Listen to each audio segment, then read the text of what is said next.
Good evening, folks, and welcome to this week's Monday Weekend Wrap-Up, episode 43. 43 is a prime number. We have a prime show, prime rib, prime content, prime Christmas carols. Optimus All Prime. of it's happening. Optimus Prime. What else? What other prime do we got? Logan Paul and KSI's Drink Prime. Amazon Prime. Prime numbers. 43. Bringing it back. There we go. Guys, joining us today, we have a fantastic panel of guests. As always, we have, to my bottom right, we have Mr. Hofspur. Hofspur, how you doing? Fantastic. How are you?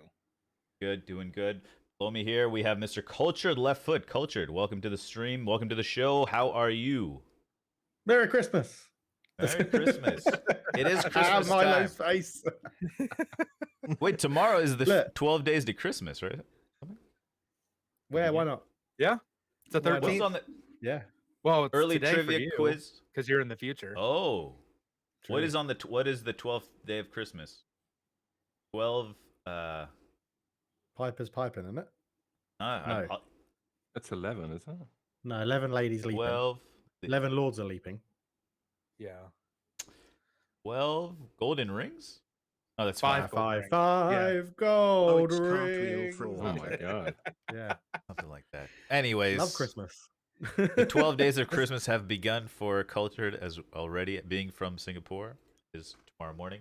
And as always, we have Mr. Milo the First. Milo, how you doing? Good evening. I'm very well, thank you. Doing good.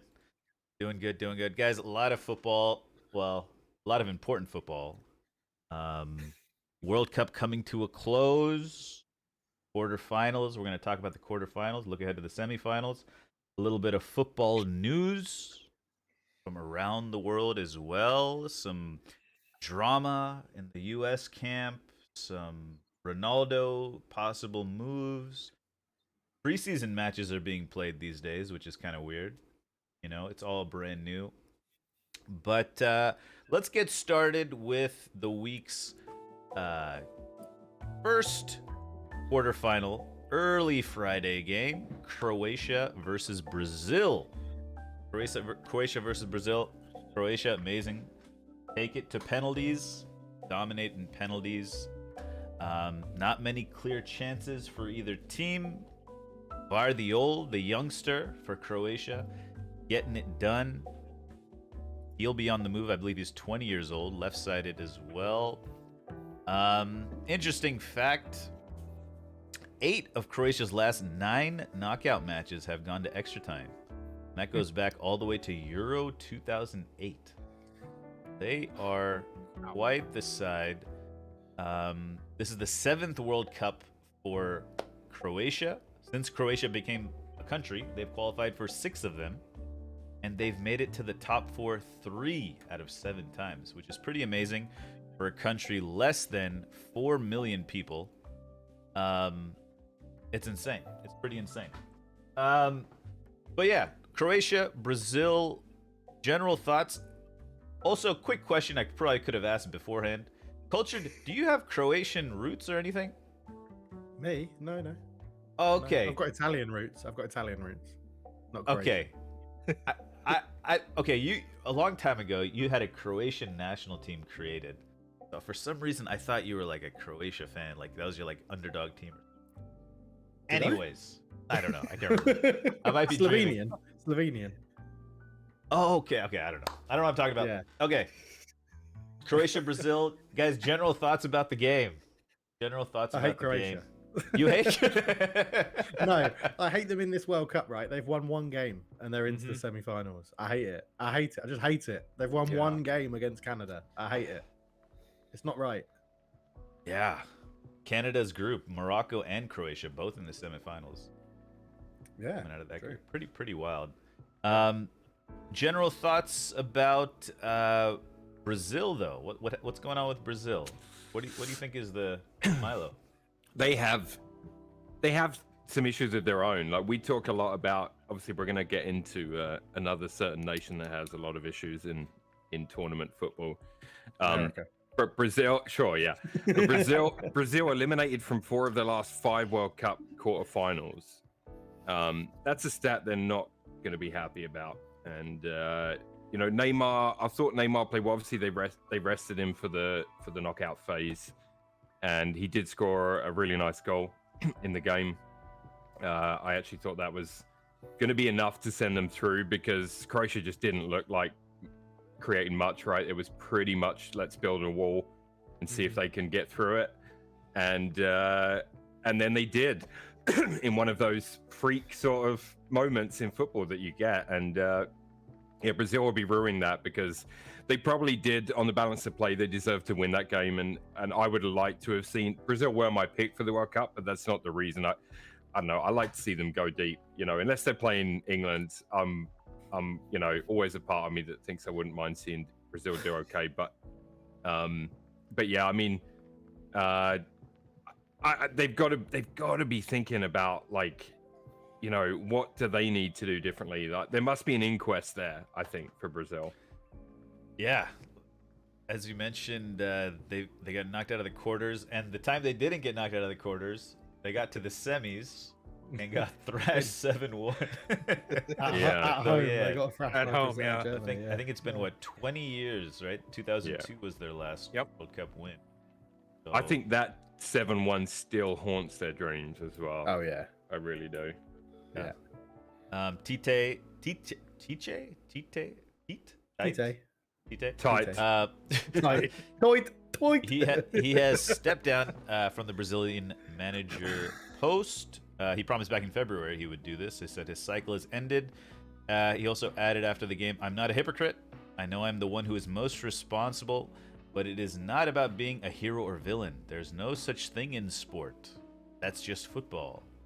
And Ronaldo Nazario, R9, has suggested, out of the blue, I don't know where he got these managers from. He's suggested that Pep Guardiola, Carlo Ancelotti, or Jose Mourinho become the next manager of Brazil.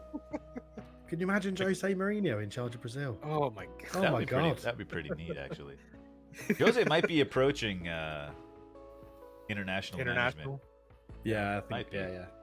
Brazil Might be. become Italy 2006. Yeah, imagine he'd have to drop Neymar because he doesn't track back. Yeah.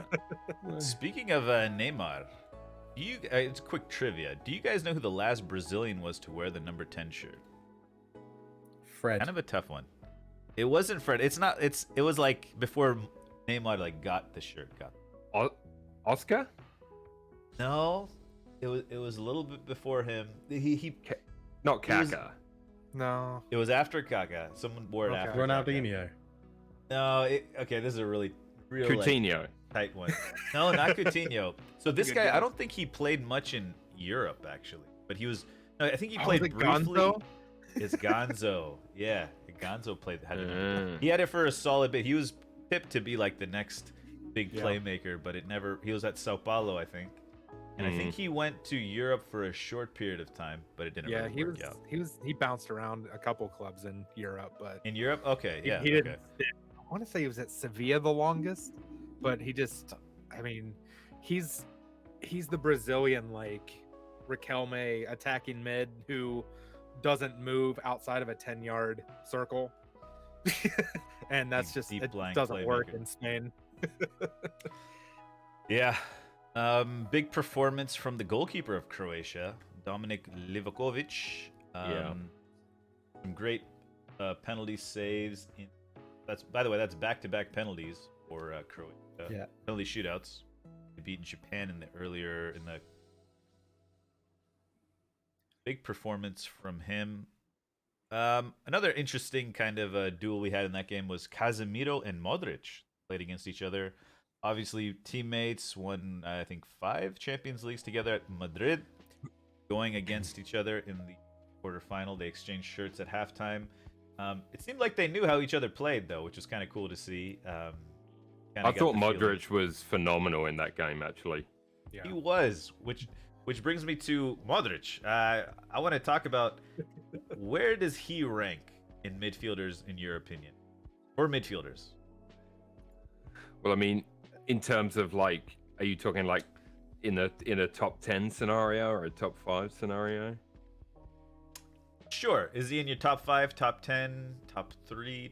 I think if you were to narrow it down, like rather than just saying midfielders, because you got nowadays like goal scoring midfielders, playmakers. Things, I think you'd have to say a top 5 playmaker of my generation. Like since I've been watching football, he's just been phenomenal when getting the ball. And I think that's, you know, it's tough to think of anyone that do it for that long. I think top 5, and then you're pushing to give him a number in that. He was just pulling all the strings for anything Croatia did. Yeah. You know, anything at all. And he stood out. He really stood out in that game. Even though they didn't create a ton, you know, everything that they did positively was through him.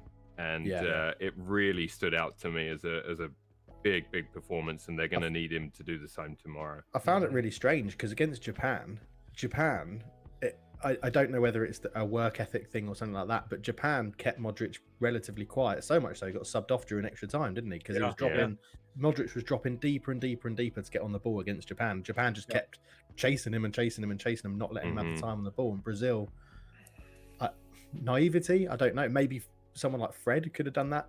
You could have brought Fred on at half time or something. I can't. Did he start Fred? No, he didn't, did he? It was Casemiro and Paqueta that started. I think. Fred came on and controversially pushed forward in extra time. There's a clip of Neymar yelling at Fred. Push forward. Hoff, being a Spurs man, is Modric pretty high for you? Yes. Overall, he's just one of my favorite players ever.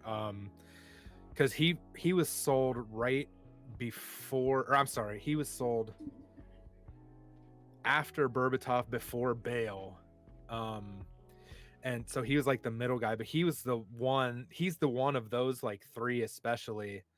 I'm like, damn, I wish he stayed, because I feel like, I mean, you can see what he's done at Madrid. He's the only person not named Messi or Ronaldo to win a Ballon d'Or before this past year, before Benzema, in the last, 12, 13, I don't know.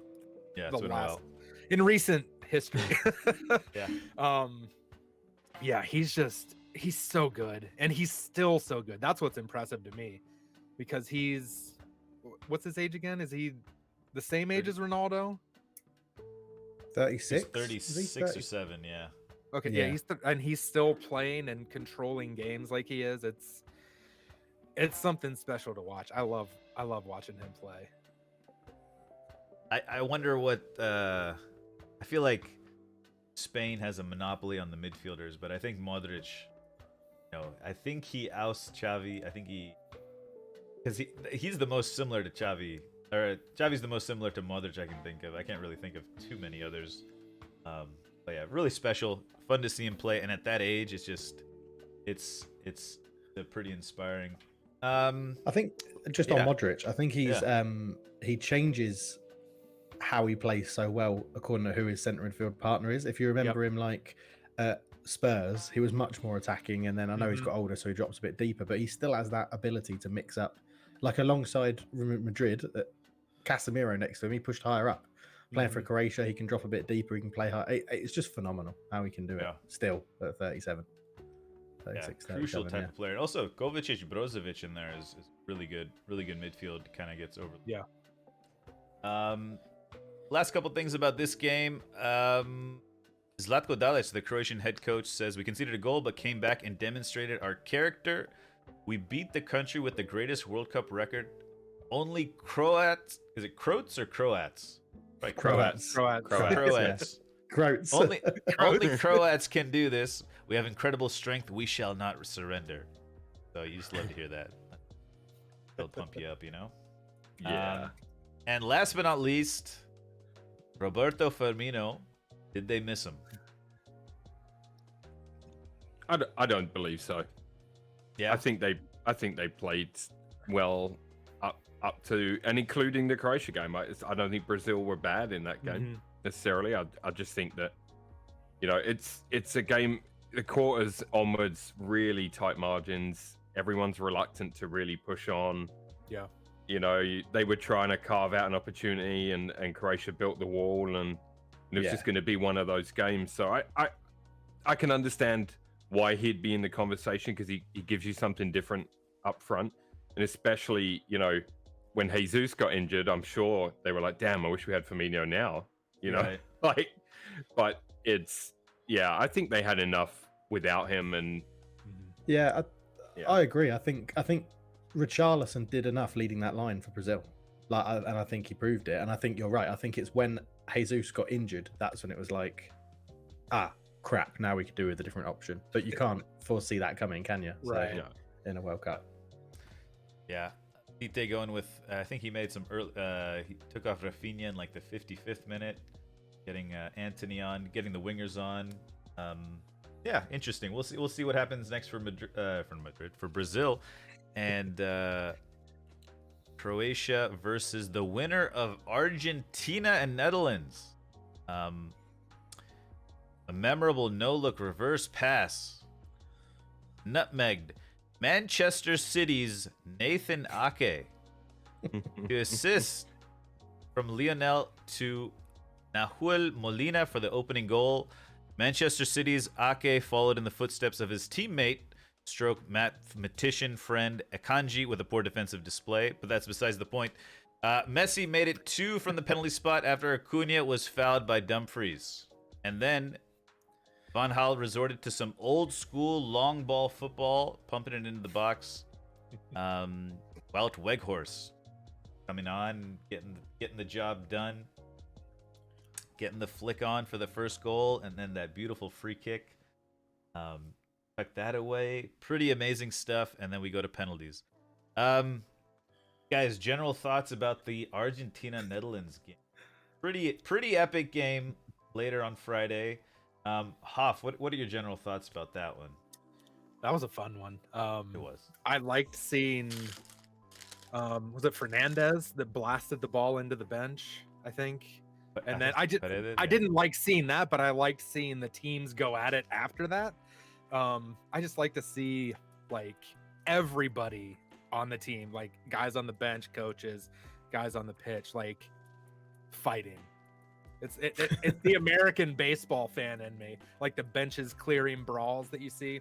It's my lizard brain that just likes that when everyone gets into it. Yeah. It made me. Is there an old rivalry between the Dutch and the Argies that we don't know? That I don't know about. I was thinking, this goes back to the game where Dennis did his. I knew you were going goal. to say that. It does. It goes back to that, because I was trying to think, like, have they played each other since? Like, the only memorable game I can remember between them was that one. Yeah, that's why I'm like, is there a rivalry like the Cruyff Maradona era? Maybe there was a rivalry there. Total Football v Maradona. I can't. Yeah. Maybe back then. I think recently they met in. They went to penalties. 2014, I think. Argentina beat them on penalties. Mm. Is that the Tim Krul game? I can't remember. I think so.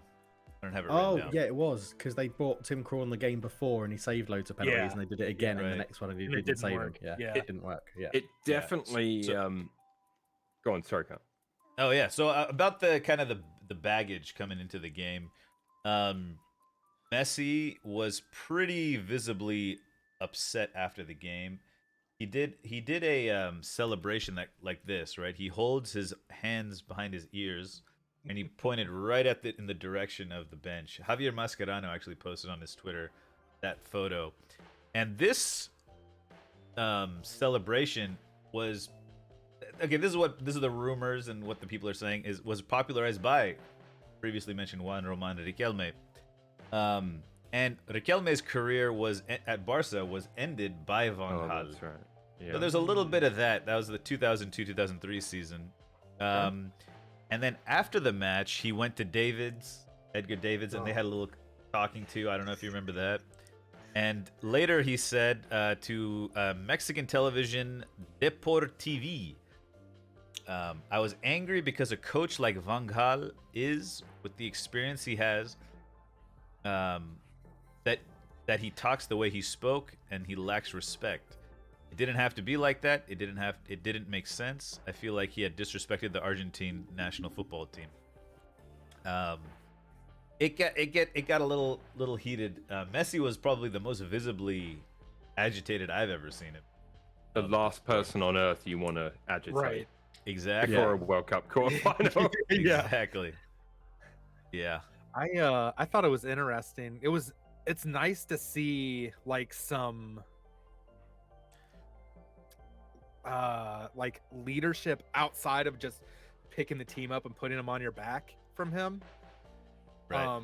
Because I mean, I don't watch Barcelona everywhere. When he was at Barcelona, I didn't watch them every week. I would watch the Clásicos, the bigger matches, Champions League, stuff like that.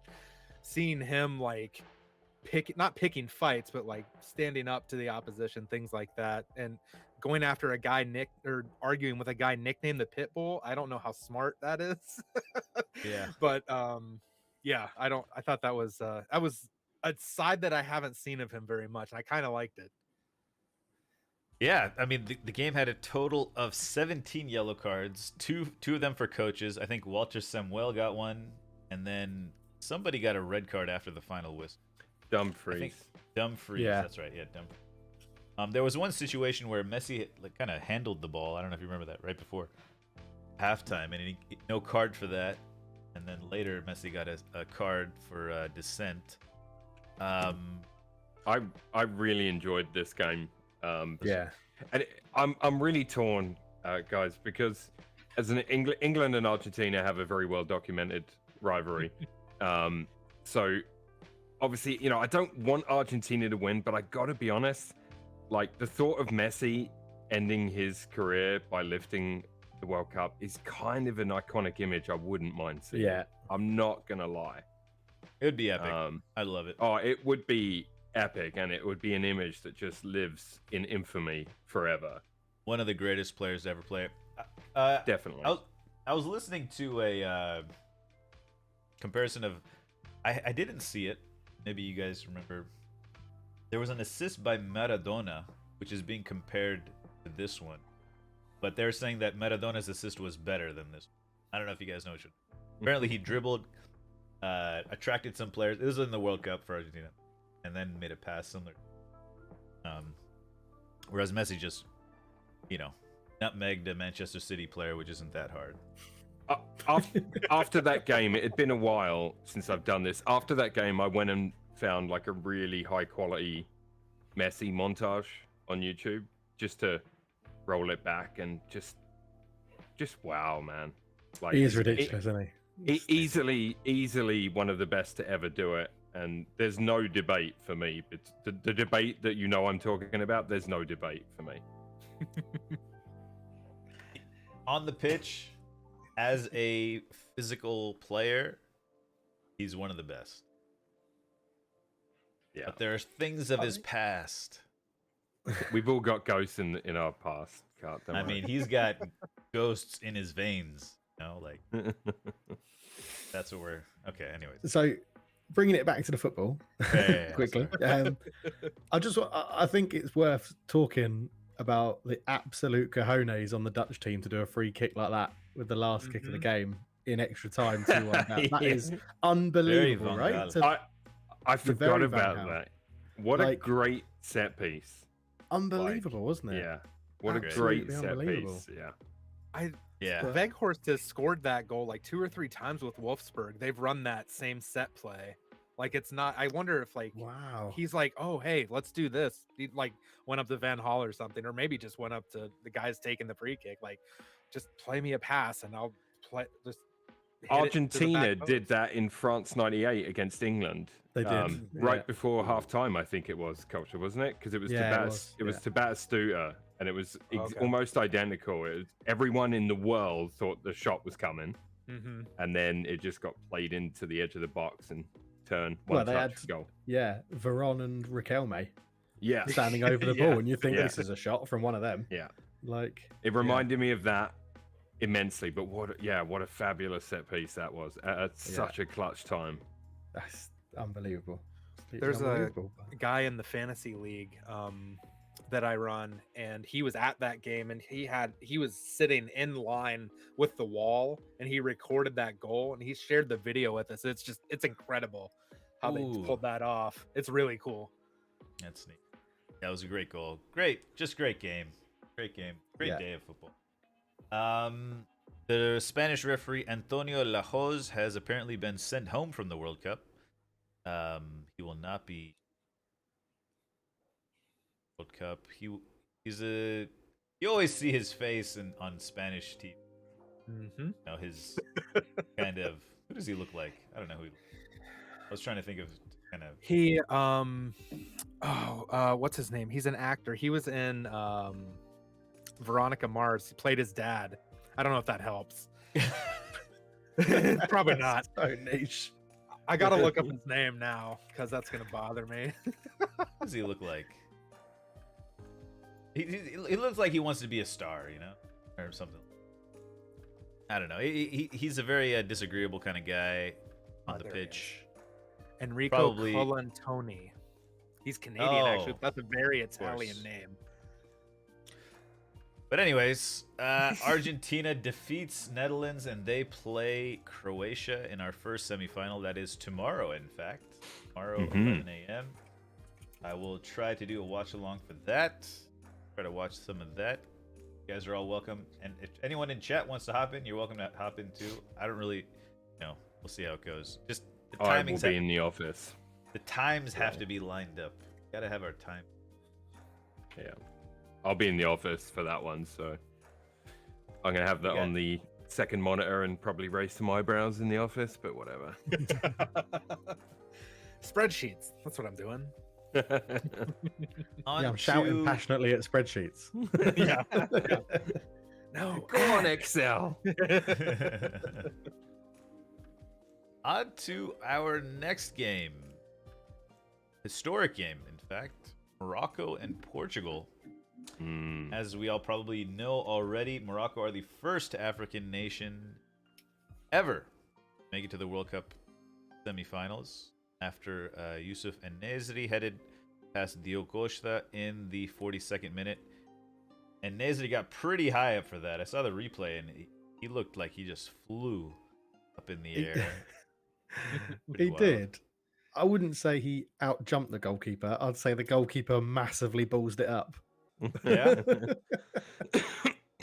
was It was a great goal, great moment. I was driving all of Saturday, so I saw this game and the other game we're gonna talk about today, all on my phone, and we were going in and out of connection, and it was just like. But I saw the goal, which was awesome. But yeah, this is I did a little research on this coach. This is their 7th match under Walid Regragui. They've conceded 1 goal in their last 7, and that was an own goal versus Canada. This manager, Walid Regragui, obviously, he's has Morocco playing similar to the last team he managed, which is Wydad Casablanca, who Regragui led to the African Champions League final victory last May. So he went straight from that, and now he's managing Morocco, which is pretty awesome. And I did a little more research, and Morocco's last defeat came against the mighty United States of America's national soccer team. Unbelievable. Manchester United has done it again. They set them on course for this semifinal. Unbelievable. Anyways, Morocco, Portugal, general thoughts. Culture, what are your general thoughts? It's awesome, isn't it? It's awesome to see a team from Africa doing so well and going on, and especially Morocco, because they've applied to host the World Cup so many times and never won it, and everyone thinks they should have had it. And I think it's really good. And like touching on the manager, he came in just before the World Cup, and that allowed them to call up Ziyech again, and one of the fullbacks that's actually covering for Hakimi, I can't remember his name, but they had a big falling out with the old coach, and now it's this new coach has brought in the best squad they could have, and they're all hitting their peak, it seems, and they're playing as a unit and playing well, and it's good to see them do it. And I think this could, it should be the end of the journey, right? You'd imagine from Morocco, but you just never know. They're going to be fired up for the game against France with all the old colonization and stuff like that with France and Morocco. So yeah, they'll be fired up for it. But a fantastic performance. I think they defended really well. Like you said, only conceding 1 goal. They play into their strength, and it's great to see. Yeah, great to see. Any thoughts on Portugal's performance? Ronaldo coming on, I think, pretty early on in the game, getting quite a few minutes. Things just weren't really clicking for them. I forget his first name. Gomez, the striker, I think his first name. Or Ramos. Yeah, Ramos. Something. Had a bit of a subdued night after his amazing performance in the round of 6. Hoff, any thoughts about match or Portugal? Just speaking about the first African team to make it this far, like all the African teams, especially in recent memory, that have had, I don't know, arguably more talent. Maybe not, but maybe they haven't played as well as a team. But you've had teams with like Eto'o, Drogba, Yaya Toure. Well, Nigeria in the late 90s, right? That team was JJ stompingly good. Akacha. Yeah. It's kind of surprising that an African team hasn't made it this far yet. But it's still not taking anything away from Morocco. It's a great accomplishment. It's gonna be hard to beat France for them. We'll talk about France in a bit, but as far as Portugal goes, I really like seeing Felix outside of Simeone ball. Yeah. It's like he's too, I guess he's really good at following instructions, because it's like he's two completely different players. I look forward to him playing elsewhere next season, wherever He's that been may linked to be. Arsenal. Arsenal are the front runners at the moment. Yeah. Almost anywhere next season. He would be a good Jesus backup, or I think so. alternate. Yeah, he would. Yeah. Likes to play around the box. Pretty disappointing from Portugal. It just seems like in international competition, a good defense beats a good offense. Because just the amount of chemistry that these offenses have is just not the same as it is in club, right? So the amount of it's just seen a lot of these long ball headers. Obviously, there's some nice play and there's great chemistry and great play, but it seems like a well organized defense, which is generally easier to do than get a free flowing offense running. The way it kind of goes in these. Morocco playing kind of like a 4-1-4-1 with ball and Ziyech just dropping in play. Really, really good stuff from them. Do you think Portugal were or are mentally affected by the whole CR7 bullshit? Because I think there has to be an element of that within the camp. There has to be. Yeah. And like, I was thinking, like, I don't know what's come out afterwards. I've not really, when Portugal went out, I was kind of like, honestly, that is literally, I think, was my reaction. And my dad said something to me once when I was younger. Read into it what you will, but he said, if everywhere you go, you have a problem, you're the problem. Mm-hmm. Do you know what I mean? And like, it really rings true. Do you know what I'm saying? Like it's just somebody needs to slap CR7 around the face and say, listen, dude, you're literally just setting fire to bridges left, right, and center. Like, what's the point? It's over. Yeah. You know what I mean? Like, I think on a game day, I think the players will be good and mentally strong enough to not let it affect them on a game day. But I think in training, it must be really because that's when you're all together and you all have to do everything as a team. And if he's always going to be kicking up a fuss around, we've got to do this or we've got to do that, and he's trying to tell the team what to do. You obviously don't know what's happening, but it clearly, I think it would affect them. Yeah, like you said. But then you're on the pitch and you see CR7's coming on, and for the players that play around him that know he's going to demand the ball, expect the ball every single time, they may even be looking over thinking, oh, for fuck's sake, like whatever it is in Portuguese that they think. But like, I just wonder if a part of that plays in, and I feel like maybe now Portugal will be better served moving on from the CR7 era and then becoming more of a team again. Did the Portugal manager resign or get sacked or anything? Do we know? I don't think those changes have been made yet. Right. Okay. Yet. But I think CR7 to step straight in to the manager role of Portugal. The thing with Ronaldo is he's on 196 caps. So before the tournament, he did say he wants to play Euro 2020. No. He did say I that. can see Mourinho taking that job. Ooh. Mourinho did previously come out and say if he was going to do international management, it would be England. He said he really wants to manage the England. We don't want him. We don't want him. Who gave him that idea? Like, Jose, no. Go manage Portugal, mate. Have fun doing it. You can deal with the post CR7 era. You can play defensive football. You'll be fine. Stay away from England. Also, other reports from Ronaldo to Al Nassr, apparently. January 1st, Marca, the famous, the big Spanish favor, says Ronaldo will 100% be an Al Nassr player on January 1st, 2023.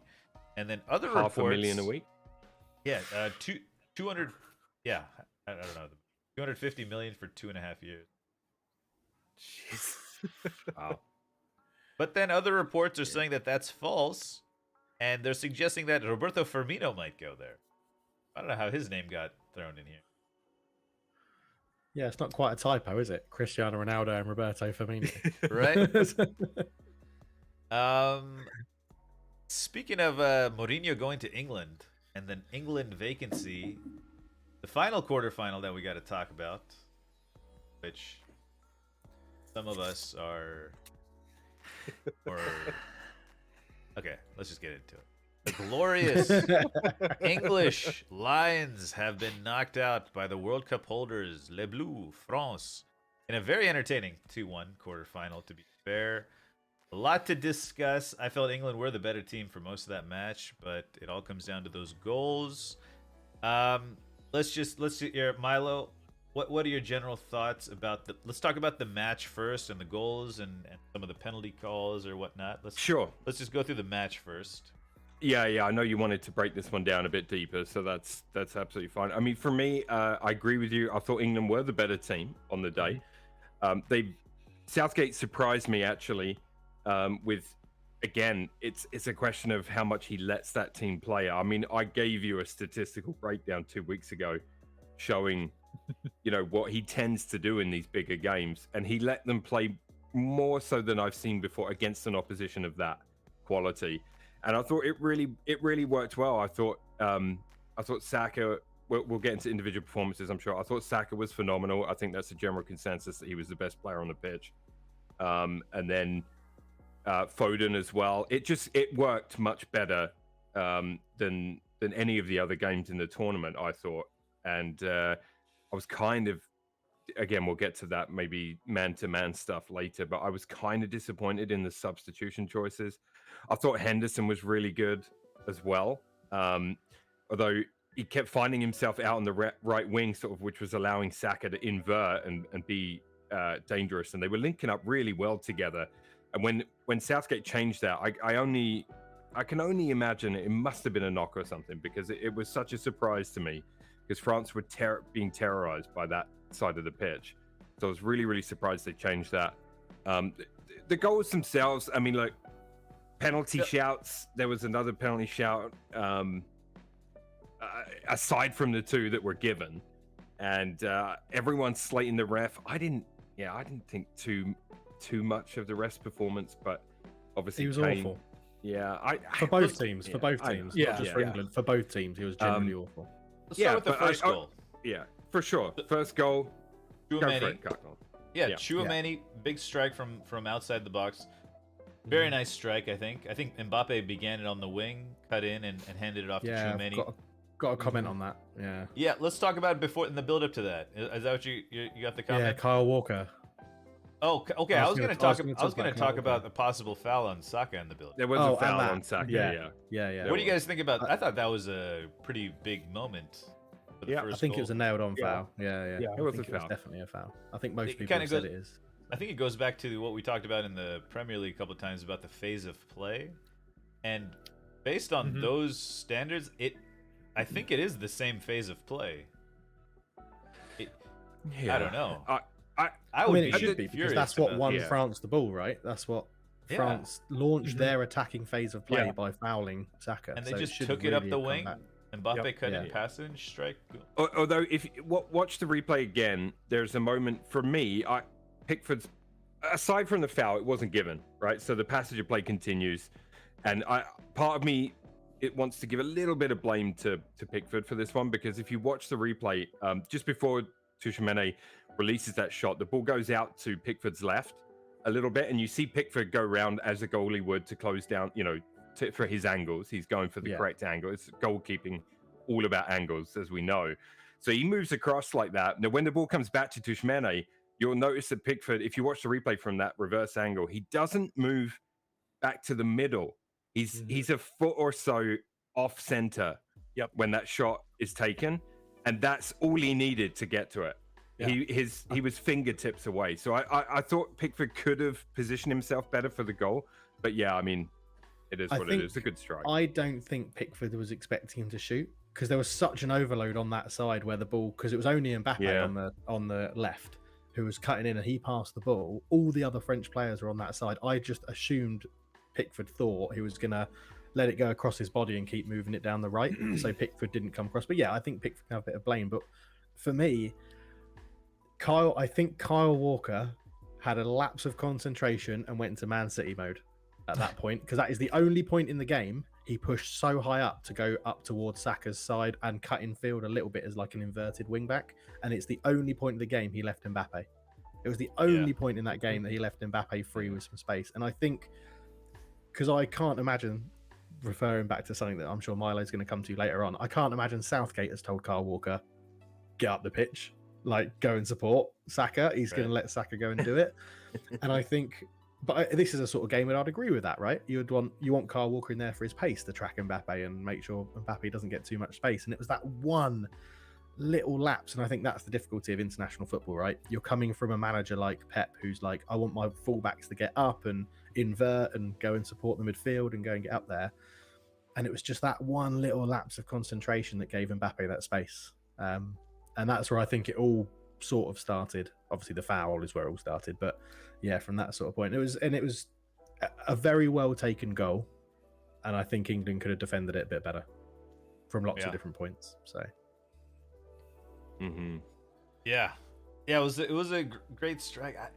I'm just how I am with VAR decisions and inaccuracies. Like that Saka foul was so clear to me that, and the fact that it didn't get called is just a huge problem with the rules, because that should be called, in my opinion. But it needs that clarity of either what is definitively a phase of play, or VAR will look back 5 seconds, and it's a time limit. It needs some sort of clarity.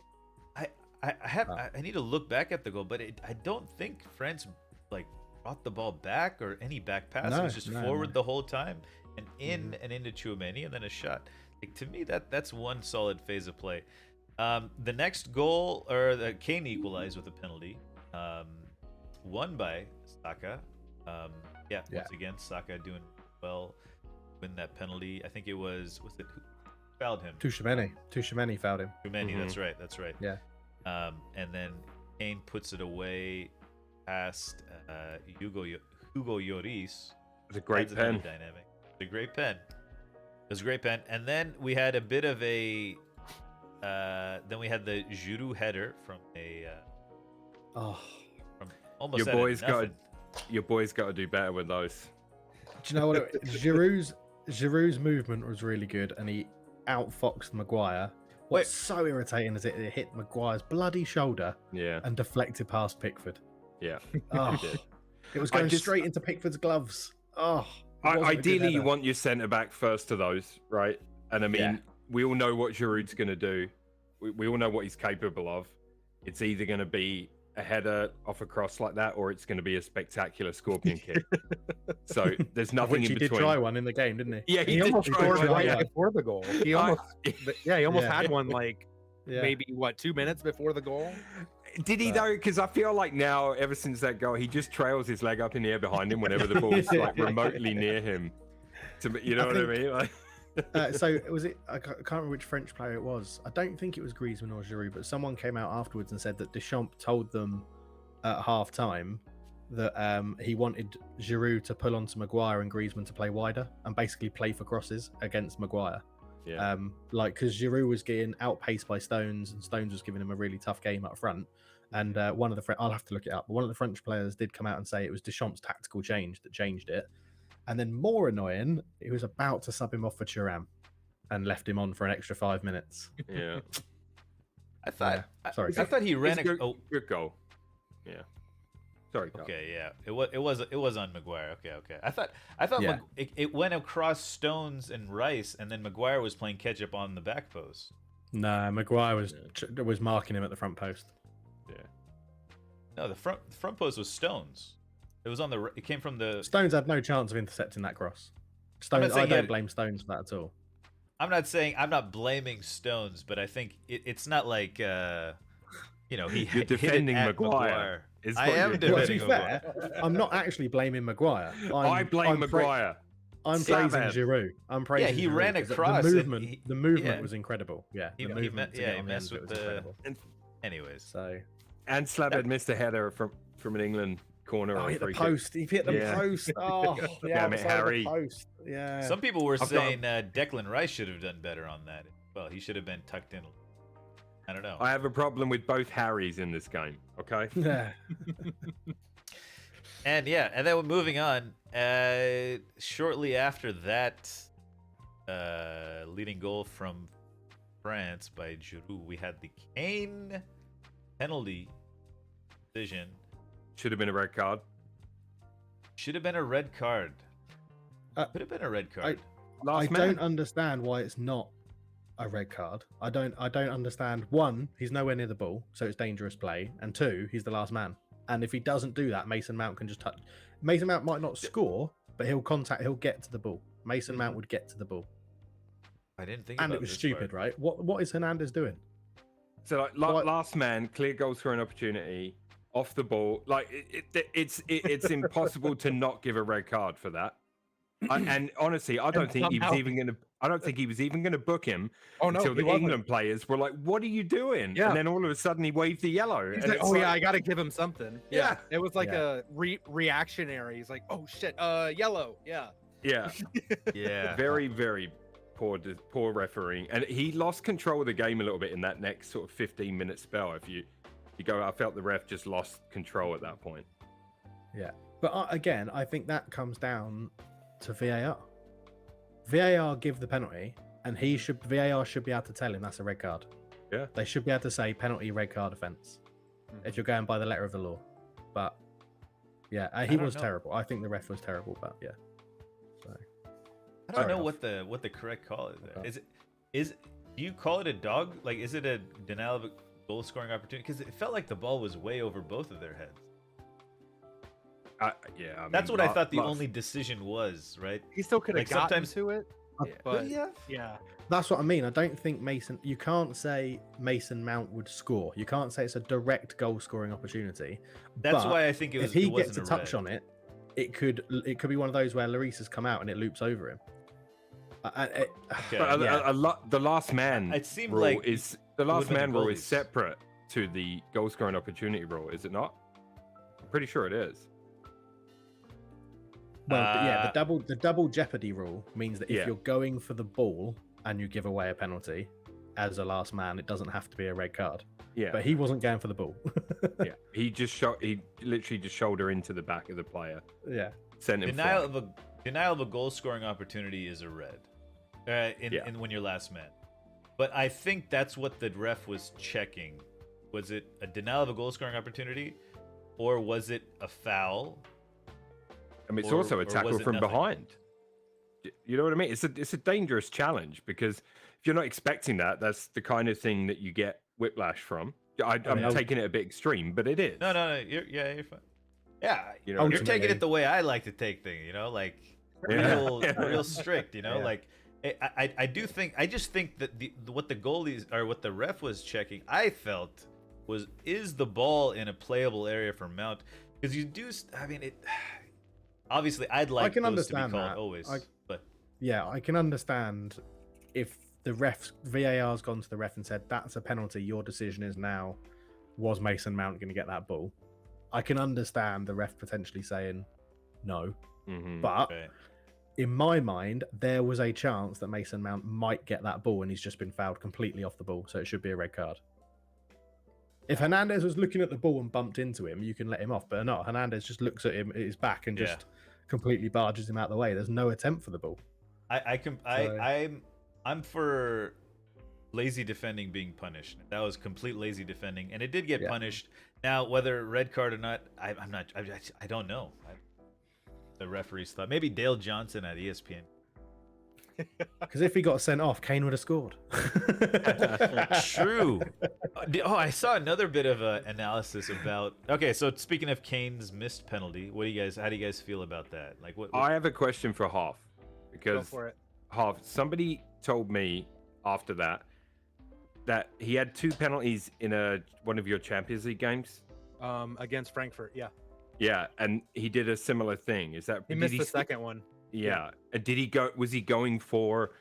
Because what I've heard is that he likes to, if he has 2 in a game, he likes to put the other one just up under the crossbar. So he goes for the roof of the net. And that's what he was doing again. Only this time it went wrong. And I also think he saw Lloris moving to where he was going to shoot this time, and it just like he tensed up, and I think so. You know what happened? He's like, oh shit. And of course they train together almost every day. They know what each other are going to do.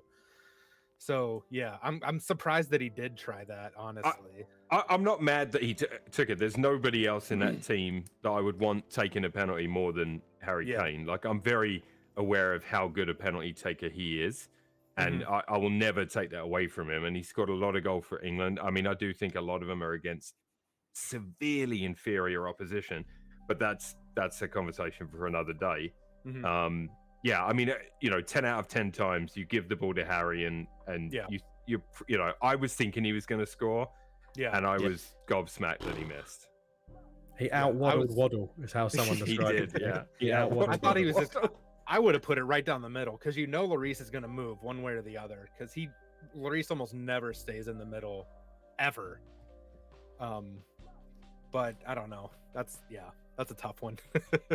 Interesting bit of analysis I came across was about a certain Jordan Henderson that I've been a little critical of. He was subbed off just before the second penalty, and they show an analysis of Jordan Henderson for the first penalty and for the second penalty. Jordan Henderson for the first penalty immediately picks up the ball right when Saka gets fouled. He immediately picks up the ball and hands it to Kane and pushes away French players from talking to Kane. No one interferes with him. And this is what veteran, these are veteran leadership. For Kane's second penalty, Henderson's gone. There's no protection. And also Henderson, they said something about him standing 15 yards outside the penalty box. And then when Kane begins his run up, he starts sprinting in, so he's the first one into the box right after he kicks, etc. And then the analysis was basically saying that Henderson wasn't there to do that. None of the English players, tried to get the French players away from Kane or tried to get Kane the ball first. I thought that was an interesting kind of that's a veteran. That's what a veteran gives you on the pitch. Veteran bonus. Experience. Veteran bonus. Vet bonus.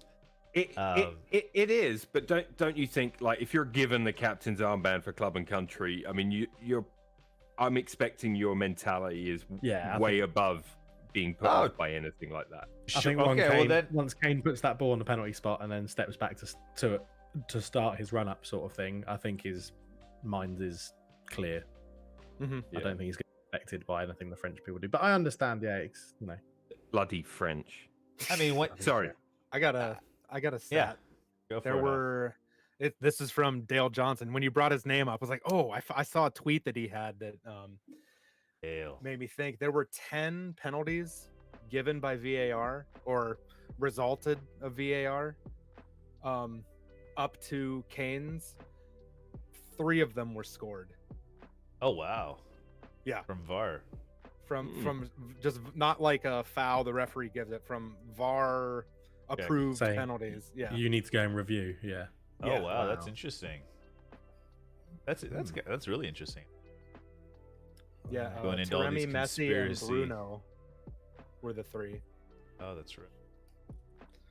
But yeah, I think we were the better team. Talking about the whole game, I think we were the better Right. team. I think we played the game really well. I think there are management stuff that we'll get into, Milo, I'm sure, in a minute. Yeah, let's and I'm get sure into it. I'm sure I'll agree with a number of Milo's comments that he'll say as well. But I think, again, I just thought that free kick from Rashford was in as well. right at the end. yeah. I thought it was That in. was a nice I thought shot. it was- I saw the net ripple on my phone Yeah. at 4 o'clock in the morning. And I was like, I- it's in.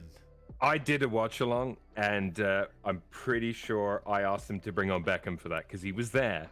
You were right. He was in the stadium. I asked him Right. to bring on Beckham for that. It Right. didn't happen. And I said I would take James Ward-Prowse for a moment just like that. Last 5 minutes, you win a corner, a free kick. Who would Yep. you want standing over that ball? You want the Yep. modern-ish David Beckham, which is James Yeah. Ward-Prowse. Absolutely. James Ward Yeah, Prowse. Or Trent. To be honest, Socko was banging on about Trent. Trent most of the game. Trent would have been another good one from that range. Also Trippier, to be honest. Yeah. So I do. Yeah, I think Milo, you mentioned it earlier. Why did he take Saka off? I think it had to be a knock. One, Yeah. they were literally kicking the crap out of him for the they whole were, game, yeah. and he must have had a knock because I don't think he would have taken him off playing that well. It's the best game I've seen him have Yeah. in an England shirt by some margin. And he's had other good games, but I thought he was just terrifying them. They were doubling up on him a lot because one wasn't enough to stop him. And I thought that Yeah. was really, really cool to see. And really good for me as an Arsenal fan, obviously, but also for England moving forward. All right. It's good for Saka, Oh. but I'll say this. Oh, go ahead. Theo Hernandez is not the best defender. Okay. Thank you. Okay, sorry. All right, Hoff, go ahead. No, I was gonna say, just to talk about France briefly. Hernandez did his best turnstile impression that game. He was just getting turned in and out by Saka. He couldn't handle him, and Yeah, Upamecano was a fucking liability. He could have given away 4 penalties in that game. It was a He good was just matchup for Saka, and so Saka took aggressive. advantage of it. Oh yeah, he absolutely did. Do you think Kane should have had the third penalty? It would have been the second, I think. Yes. Yeah. Do you think that should have been another pen? just outside the box, Yeah. or Wow. they Was reviewed it? it. Yeah. Yeah, they Was reviewed it and that said the- it wasn't okay. outside the box, but since it was outside the box, they didn't care if it was a foul, which it was. Yeah. And okay, yes, I do. Yeah. That was another I mess think that's for like me. the Japan ball over the line thing. Yeah. Yeah. That's like millimeters of Another difference. messy refereeing decision. Not the good Yeah. messy. Right. The bad messy. Yeah. You mentioned it a little earlier. James Ward-Prowse left out by England and Southgate. As far as Southgate goes, future, obviously, a lot of people saying he should go. Some people he should stay. He deserves another couple of years. Before we get into that, I was trying to see who was left out of this squad, and James Ward-Prowse is one of the names. Southgate Bowen- himself said Emil Yeah. Smith Rowe would have been in had he not been injured. by the Okay. way. Yeah. Okay. That would have been another playmaking sort of number 10. Right. And Tony or Abraham. Oh, right. Tony and Abraham. Or are you one- guys probably happy one with of his the- selection? Are you guys happy with Southgate's selection looking back? I think, other than James Ward-Prowse, I think that's a good squad. I think Right. that's the only person I would have taken because he's been on really good form for Southampton. I know the Southampton team has struggled this Mhm. first half of the Premier League season, but he's been playing well, and he's going to get if Southampton get relegated, a Premier League team's going to pick him up. A top end Premier League team will pick James Ward-Prowse up if he wants to leave Southampton. But I think Newcastle is obviously the obvious one. I think it was a good squad selection. I think with how we all knew Kane wasn't going to be dropped. Kane was never going to be dropped, and I think when Callum Wilson came in and played, he did a good job. It was that pace around Harry Kane. It was a clinical finisher that you can argue Tony would give you as well, but Callum Wilson has never let Southgate down when he played. I know he was dropped for 2.5 years or something, but even then, when he played under Southgate in friendlies and stuff like that, he came on, he scored, he worked hard, he knew what Southgate wanted to do. And I think I know someone who said Tomori, he'll get his chance. I think he'll get his chance. Yeah, he'll go next. And Maguire's not going to play in the next Euros. Maguire won't play in the next Euros. It will be Stones and Tomori. I thought that's Stones the was thing really is good throughout the whole World Cup. I thought Stones was very good. I think Stones and Maguire were both really good. But if Maguire doesn't that's the play thing. football, this is the changing of the guard after this World Cup. This is when the youngsters take over. Harry Maguire will be 31, and if you're not playing football at 31 before Euros, I think you're going to struggle. And Ben White is on his doorstep, right?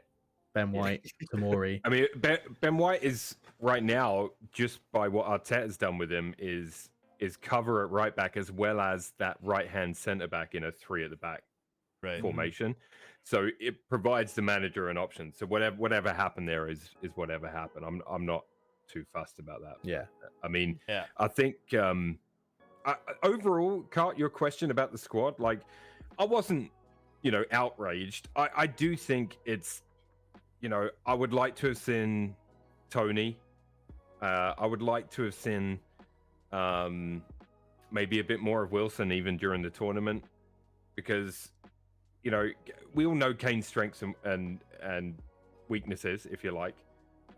His tendency to drop back a lot. I don't know. I would like to have seen another forward get an opportunity.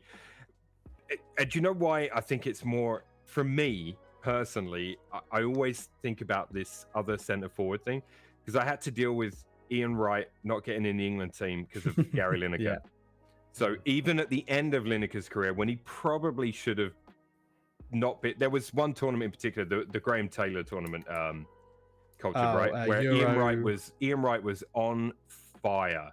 And everybody wanted him to play, and the manager still went with Lineker, who wasn't having the great end of his career. Euro 92, something like that. Yeah, mate. Yeah, something like that. And I forget exactly. But so because of that, I'm always like, man, just give another forward a chance somewhere. Well, it's always been the case, isn't it? Andy Cole, not even before Man United, Andy Cole, when he scored like 50 goals in a season for Newcastle, didn't get a game because of Alan Shearer. Exactly. He didn't go. Andy Cole never went to a major tournament with England. But now there are more games for them to try these things out at. So for me, it's criminal.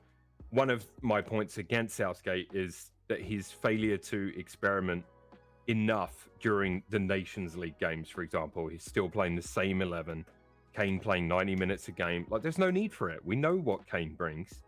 Do you know what I mean? Like that. Those were the games where you needed to test out your other options up front. Because if Kane had got injured, let's just say Kane had got injured 2 days before the tournament, Wilson would have come in having played, I don't know, 10 minutes of international football.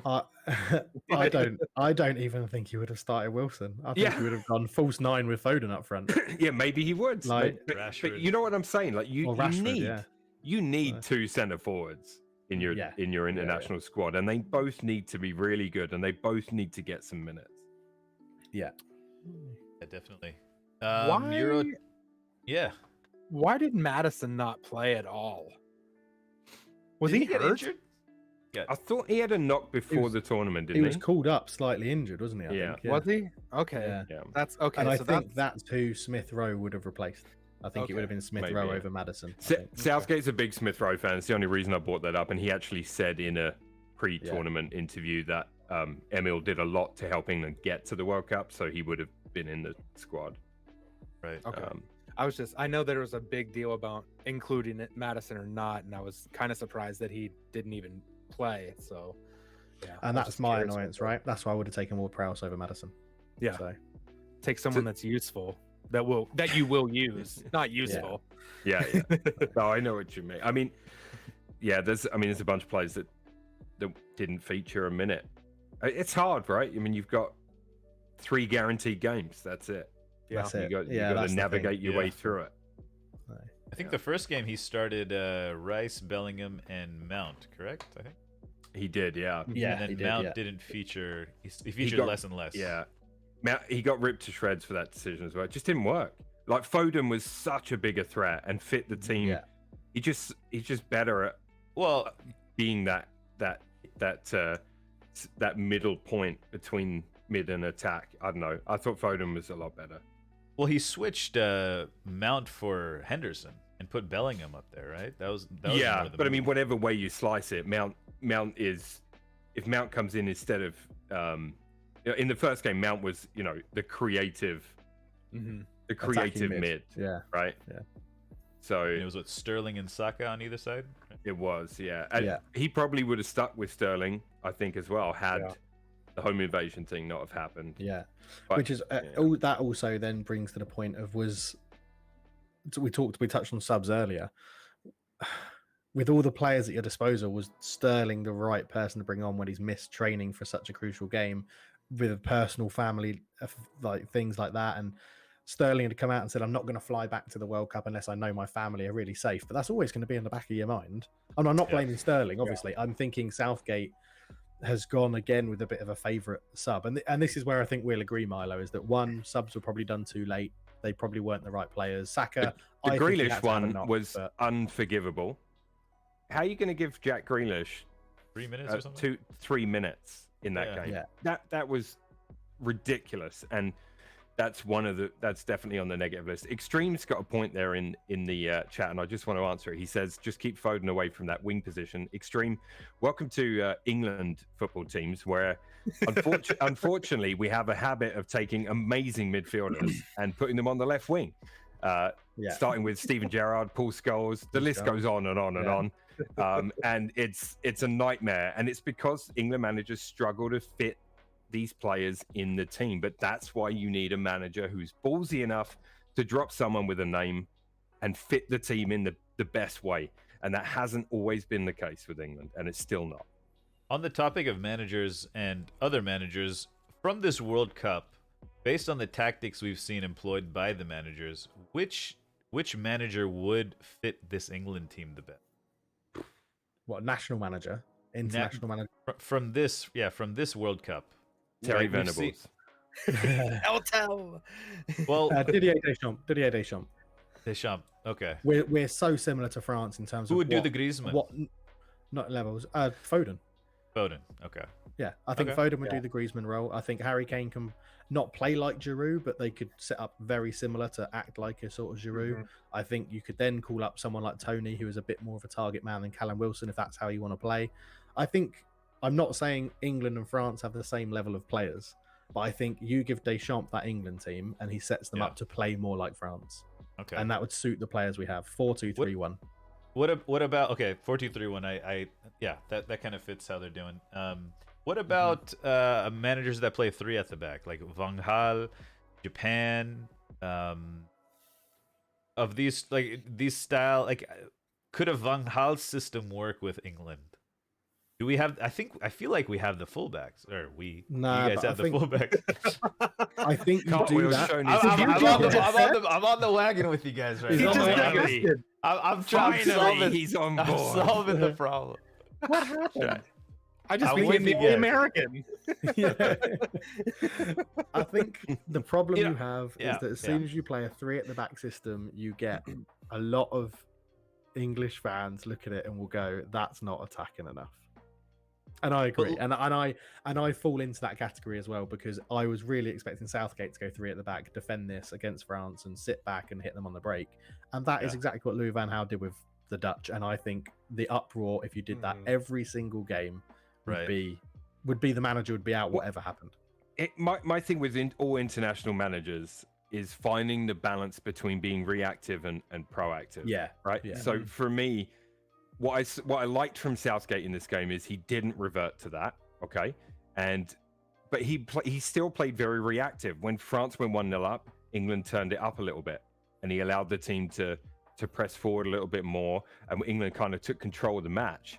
And then obviously you get hit with the zinger, and then England continued to push, and they were able to keep that push going. But like when it was 0-0, he was happy for the team to do their very, slow it down, knock it around the back, look for that, look for those ways through. I'd love, even if it means we lose 6-4, I've said it before, I'd love us to have a manager that just uses these players to go and get a win, The question I've got for you, Milo, is look at all the managers we've had. I know, and I'm not. I don't want to compare Southgate to the managers we've had. The question I've actually got is since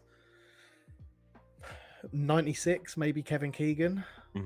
Actually, this is probably some of the most attacking football we've played under an England manager. Yeah, and I mean, when England have tried to be a bit more attacking, because I think France '98 under Hoddle was a good attacking team. Oh yeah, okay, yeah, okay, I forgot about Hoddle, yeah. And I think, like, again, that team was susceptible to score goals. And I said 2 weeks ago, I do appreciate what Southgate's done defensively for England. He's improved the team defensively, no question. Much harder to break down, much harder to score against. That cannot be disputed. But the pendulum just went too far the other way. It's finding that balance. And when we have had a team that attacks more, they've found problems fitting the parts in. Yeah. Like putting Scholes or Gerrard on the left wing. Like, do you know what I mean? Like, it's just not, it hasn't been done the right way, because for some reason Sven was too scared to drop Lampard or Gerrard. Yeah. And the whole nation was going, just play one of them, you cretin. You know, like, and bring one on in 60 minutes. Yeah, it doesn't matter which. We'll just bring on a second version later in the game. It was criminal, and it used to drive me nuts, because you had, that's just one example as well. But the right wing picked itself for 15 years with Beckham. So, it was, the left has always been an issue for England, by the way. If no one knows this, it's always been Joe Cole provided a slight respite.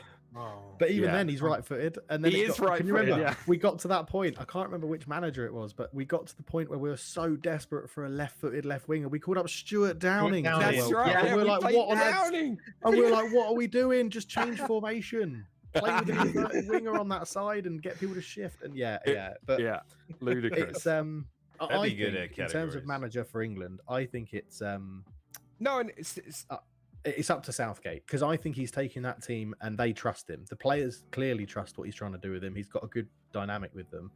The FA won't sack him. I think it's up to him if he can put up with doing it for another 2 years for the Euros, let's say. Stefan, you're being very harsh, I think, there. I think Scholes was played on the left too often. That's one of the reasons he stopped playing for England. No, he's taking a shot. He's taking a shot at being a troll. He's taking a shot, yeah. Yeah. But I think my worry is if we all get up in arms and say Southgate out, blah blah blah.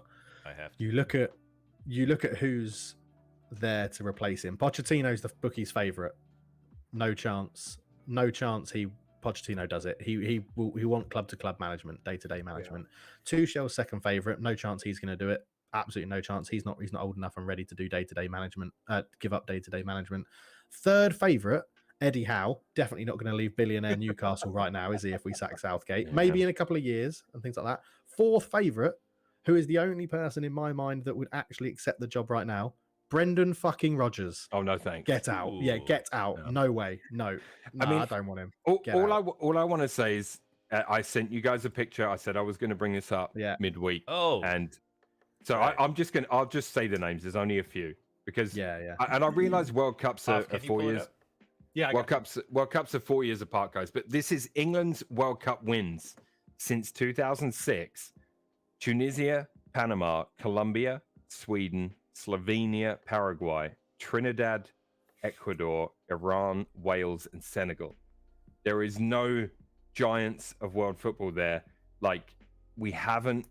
There's some good teams in there. Don't get me wrong, but we haven't gone to a World Cup and beat a top team. We just haven't. But go back and look at the last managers that we've had. and then look at the teams that they've not beaten and beaten in World Cups, and they've not beaten any big teams. They've drawn with Algeria. They've lost to Slovenia. They've But lost, I'm looking at lost to the US 1-1. I can't for sure. But what I'm saying is, we can't change that, right? But moving forward, we can try something different. And I feel like Southgate's been given a really good crack at it. He got to a semi last time and a quarter this one. Unfortunately, in a harsh world of business, that does count as a regression by one stage. That's enough for me. Let's give someone else a go. I want to give Southgate the Euros and say, if we don't win it, I think then he'll just go. I think he'll just go if we don't win it. I think he's deserved to get these youngsters into one more competition, because the stages, and I agree with this list, it's a pretty shocking list of, the fact there isn't a big name on there. When you look at it, and there's not a France, a Germany. We did beat Germany in the Euros, right? But even then, most people consider that to be a Germany massively in transition. No Brazil, no Argentina, no Spain, no Holland, no Portugal. You know what I mean? Like, yeah, no, I get that. I do get it. I just think if you look at from where what Southgate inherited, from what he inherited to where they are at right now, at leaving this tournament, playing better than the world champions France, everyone coming out of it saying that we should have at least got a draw, gone to extra time.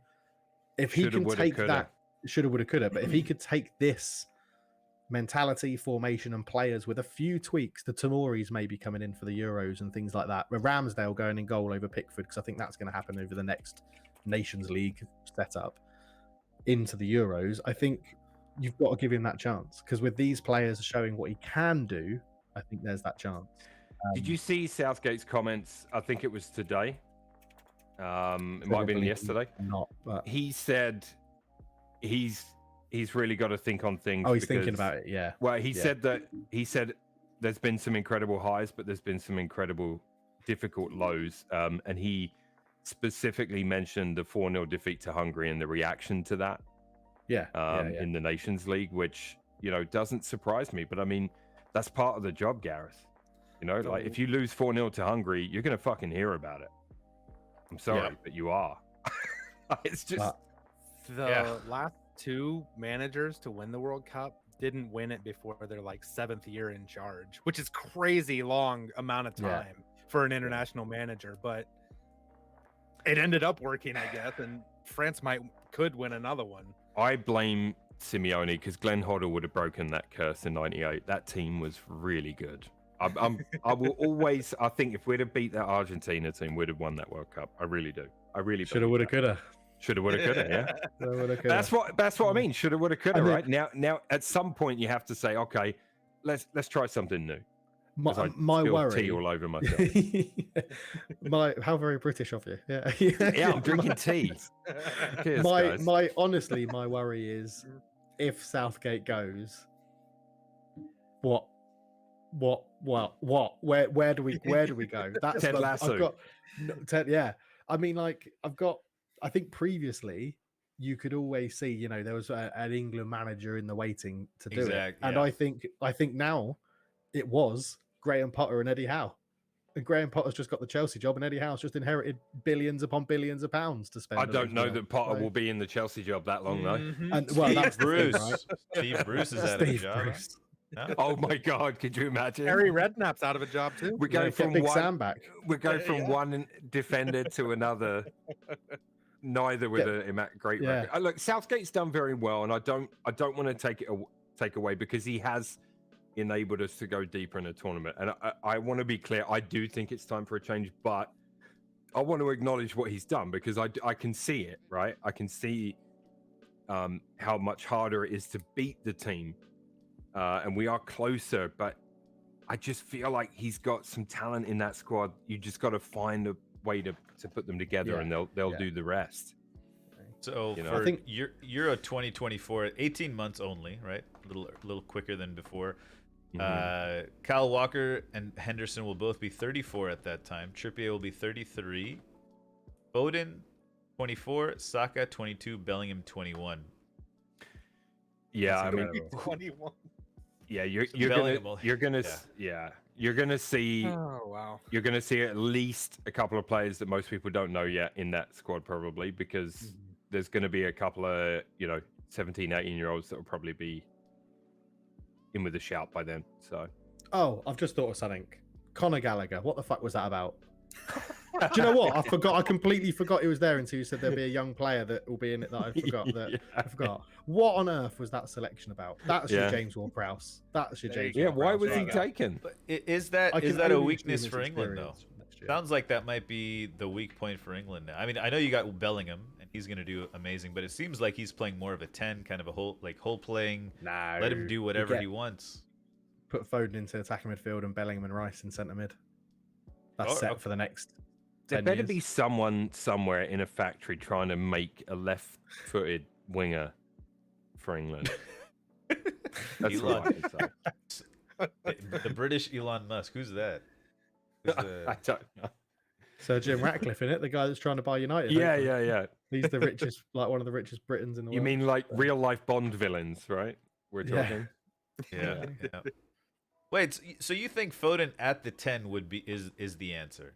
Foden, Yeah, I'd Bellingham, love 8, Foden 10? at 10. Okay. Yeah. With Rice holding. Because it felt like Southgate had to put in a Henderson type of player to balance the defensive side of things for Bellingham. Okay, I think it would depend on what you do with the striker. If you've got Harry Kane still, who will be 33 at the next tournament, 34, something like that. And that's not out of the question if he's still scoring goals. If he's still dropping, or you're playing a striker that's dropping deep, then Foden probably won't work because there'll be massive congestion in that attacking midfield spot, and then you need the pace on the wings, right, to do what England are doing at the moment. Saka, Rashford, Sancho will probably be back in the equation by then, and Foden cutting in from the wings and stuff like that. But if you're playing with an out-and-out Alan Shearer-esque goal-scoring striker who does nothing but sit in the penalty area and sniff out chances, then Foden behind is creative, quick of thought, quick feet. Yeah, he'd be brilliant at that role. And Bellingham adapts. I think you ask Bellingham to adapt his role, or you play with one holding midfielder. Shock horror. Let's play with one holding midfielder and have Bellingham as a ball-winning, ball-chasing midfielder to go and make things happen. Like if we take the example of Deschamps, he's got obviously Pogba and Kante were both out, so Tchouaméni and Rabiot has that. So like I don't know, is Bellingham? I guess I don't know how defensive Bellingham can be, because it seemed like Henderson was doing a lot of the grunt work for England this Cup. Well, Henderson shuttles, right? Rice Yeah, Henderson shuttles across the wings to cover the wingers when they push, and then you have Bellingham that was running sort of like Mazzala on Football Manager, running forward and helping out the attacking players. And I think Bellingham's so young, you just don't know what sort of midfielder he's going to want to. True. Does he want to be all action? Does he want to be Roy Keane and be up and down and tackle and win and fight and things like that, or does he want to be a Modric and get on the ball and pass it and dictate? I think Emil Smith-Rowe, he'll be like 23 or something for the Euros. So I don't know. He's going to have to force his way back into the Arsenal team because obviously they've been playing quite well in his absence. So he's going to have to somehow get either Odegaard or Martinelli out of that team before he can really put a run together. But when you look at the England under-21 squad, which I just pulled up on the screen, they've got some really good young players like, Folarin Balogun is one example. I mean, in midfield, there's Harvey Elliott. Conor Gallagher makes this list. I mean, he was called up or whatever, but there's Anthony Gordon, Cole Palmer, Lewis Potter. There's a lot of young players that are playing in the Premier League now, 4 teams, and in 2 years they'll have had that growth, and who knows where we'll be. So I think the team could look quite different, and I suspect Southgate would be too tempted, and that's another thing we've seen England managers do before, is be too tempted to pull from his previous known entities than take some of those younger players and try them in the friendlies and the Nations League games to see what they can do. And I think that yes can really...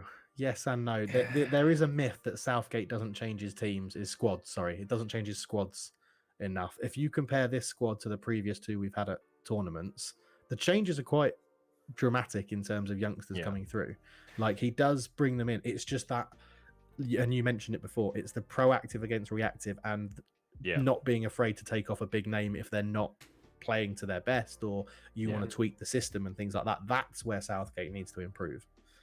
And I think that's what we agree on. Before the next World Cup, right, the next cycle, positions for me are Kyle Walker, Sterling, Henderson, possibly Kane. I think they'll give Kane the respect and they'll leave him alone. Unfortunately, fortunately, however you look at it. He I mean, definitely, I could see him being in the squad, and I think it'd be good to have him as an option off the bench towards the end of his career. Yeah. But I think only if somebody drums it into him that you're a number 9 off the bench, not a number 6 or an 8 or a 10, a 9. At that point, his body 6, 8, might 10 be in the telling world. him Harry that. Kane. There you Yeah, go. I think his body will tell him that. Yeah. I think his at body will that tell him point it'll be his body telling him. But I think you look at Walker, and you think, would Walker have even played if Reece James was fit? Probably not. I think Reece James would have been starting right back in all of our games if he was fit. So that's that tick done. You've still got Trent. Trippier at 33 could make the squad as well, like in the next one. Probably not, but maybe. Henderson in midfield. Milo just rattled off a load of youngsters that can step in and do it from the under 21s. I think they could. I think they could step in and do that Henderson job. Yeah. The leadership is what you lose in terms of the actual positional stuff and what Henderson does. I think it's replaceable. But then you've got to remember that everybody else that's in this World Cup is 4 years older, and they're going to be leaders. They're going to be playing 4 years of Premier League football and continental football and Champions League football. And I think it's just a natural cycle. The interesting thing I want to know is we're focusing on England, right? Look at France. Tchouaméni in midfield. He's like 21. He's going to be battling with Bellingham for their whole of their career. Like it's ridiculous. Camavinga as well. Camavinga. Like the only thing France are lacking is a striker, right? A young and Cuckoo's there, but he's still a little bit unproven. But Giroud and Benzema were their options. At least we had younger strikers coming through. Abraham, Tony, Palmer, Delap at Man City as well, who looks phenomenal, like in the under-21 league. So I think we're always like, oh yeah, England 4 years time, it'll be amazing. But Gavi, Pedri, they're still going to be around like in 4 years. Definitely. It's like, it's really tough. Yeah. I mean, the USA is going to struggle, aren't they? Oh, we'll see about that. We'll see.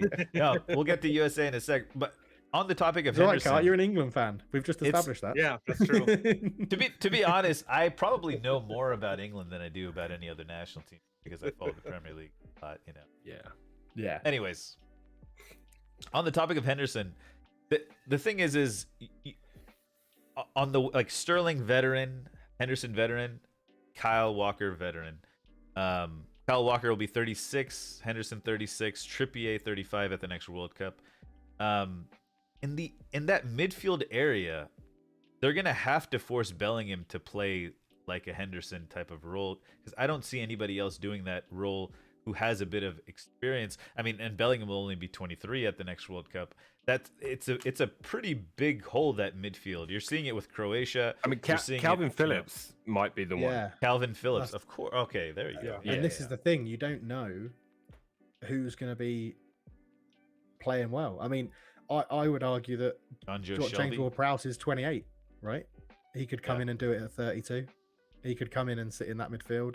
You've got players now that are 26, 27, 28 that weren't called up to this World Cup who could have 4 outstanding years for England and their club team and get into the World Cup at the age of 31, 32. And then that's the experience you need. And as long as it's not John Joe Shelby. Are you suggesting we're going to see a Theo Walcott resurgence? Oh God. Who else would make a miraculous comeback to the top English players wise? Andy Carroll. Andy Carroll. That's exactly what I was Andy thinking. Carroll. Sean Wright Phillips. What's he Sean doing? Wright Phillips. He's got a son now playing. He Aaron does, Lennon. yeah. Well, he had Bradley, that was his son, right? And then there's another one. Oh yeah. Yeah, what was the other? The other one was Cool. I forget. I'd have to Yeah, give look it a it Google. up. I'm gonna look it up. Google. Yeah, who could make a comeback? That'd be interesting to do. Think about who didn't make the squad this year, but is young enough to still come in. Here we go. Player manager Wayne Rooney. Oh. Against player manager Harry Cristiano Winks. Ronaldo. Yeah. There we go. Harry Winks. Against player manager Zidane. Zidane. Ooh. Yeah. Over. I think Rooney would That only would make be the World motivated Cup well by, interesting, wouldn't it? By the It would, record. yeah. Your manager has to be a player manager and has to That- play a certain that amount of would be minutes across great. the World Cup in the group There you stage. go. That would be incredible. That would be incredible. Send So it to FIFA. the sum we're thinking about is DiMaggio, right, Phillips? He plays for DiMaggio. Stoke. Yeah. He's 21 years old right now. DiMaggio. DiMaggio. All right. Yeah. Well, France, England, France edging them, and now they'll play Morocco in the. Yeah. I mean, I hope Morocco do it just for Morocco and to continue the fairy tale, but I suspect France will win, but we'll see. I did have- pick France right at the beginning. Yeah. Okay. Yeah. I've got a list. So one of four things will happen. One of these four things will happen. Messi will win a World Cup. Luka Modric will win a World Cup.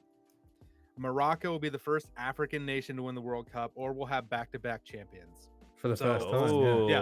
So Yeah, something yeah. awesome is going to happen. Unless you this hate Sunday, Modric right? or Messi, and I Saturday? don't want to know you, but that's okay. But although saying that, I think out of all those four, my favourite would be Morocco to win it. Yeah. An African team to win it would be amazing. I'm kind of torn between That and Messi. Morocco and Messi. Messi Morocco and Modric Messi. and Morocco. Yeah, yeah. The three M's would be my preferred. I'd like Messi Again. to win. Yeah, I think, man, he deserves it, man. He really does. Like, he's carried It would that just be- Argentina team at times. You know, It'd just be perfect. yeah. Be like, like One end to career, yeah. it'd But be what are we like also- 'cause cliche. Perfectly. Next show is after the final, right? So Yeah. what are we saying? This Oh, is yeah? it. This is the last prediction. yeah, we gotta final decide. four. Final four. What are we saying? I'm going to say Argentina to win it. Ooh. Are you going Argentina France final? Yep. Ooh. I can't see France losing to Morocco, though I want it to happen. I think France. I'm sticking with what I said right at the beginning. France to win it. France to beat Argentina in the final. Messi to cry. Everyone, the world of football will cry because Messi didn't win it. But Or France they'll to cry retain because it. he did win it. If Yeah. France wins, then I can't see them losing. But then we could have a rematch of last year's Yeah. one. If Messi Yeah, I don't wins, want that. Oh my god. No. if Don't want Messi France, wins, there Croatia, will be you know. floods of tears from CR7 stands everywhere. I gotta go with Morocco then. Morocco versus somebody. Yes, Morocco v Croatia in the final. Ooh. That'd be great. That would Yeah, be anything. an And they'll take penalties for the unbelievable- next 5 Yeah. years. yeah. I'd say I And do it's think still going on, day 37 of the penalty shootout. I do think Argentina Croatia could very well go to penalties as well tomorrow. I just think again, we've discussed it before. I think it's that one lapse in concentration, giving Messi Yeah. on the edge of the box, and it's 1-0 Argentina. Yeah, And I think that's enough. Yeah, that and one. Yeah, he's playing well. As He's well. playing really well. He's Yeah. probably player of the tournament at the moment. I'd probably argue, Messi. I think he's been the best player of the tournament so far. So rolling I back think- the years. The thing that could Croatia, Argentina, right? Van Gaal went with long ball, Wout Weghorst up there, right? Could see a little bit of that. Argentina isn't the tallest team. I think Yeah. Christian Romero might be their tallest center back. Also, Otamendi Acuna. is, isn't he? Yeah, I think. Otamendi's a little taller than him, I think. Yeah. Is Otamendi taller than him? Oh, yeah. So they're I think so. relatively. They're not the They're tallest close, though. team that, or back line, and you never know. Croatia throwing in those crosses. Acuna, and so the starting left back and the backup right back are both suspended for Argentina from yellow cards. So you're gonna have Tagliafico on one side, who should be okay, and whether they go with the back three or not, I don't know what they'll do.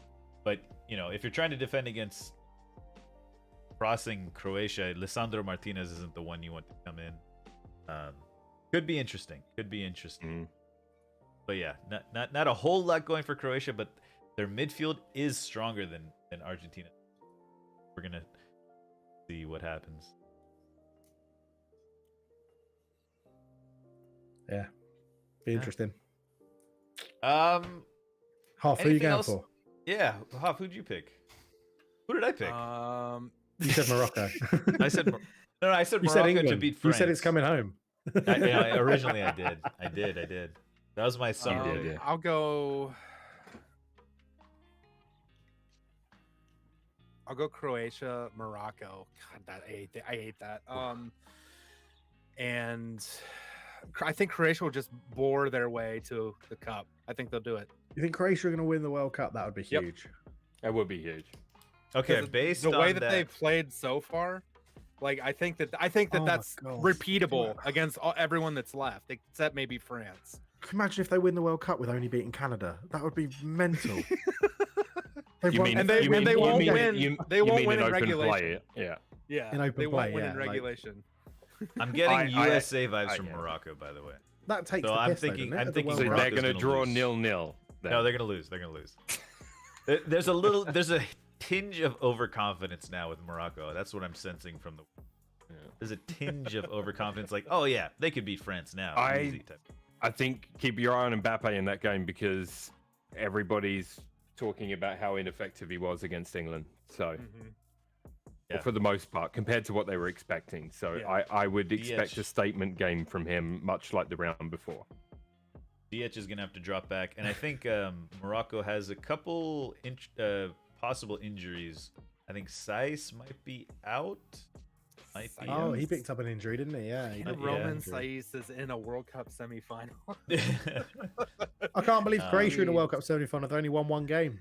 If they win the World Cup, only beating Canada in normal time, the whole format needs to change. I want to get rid of. I I mean- want to say Well, it's just going to for the overtime. next Mate, one, right? Oh, it is, Croatia yeah. to the final last time and the semis again. You got to respect that, man. Yeah, yeah. Got to Yeah. respect that.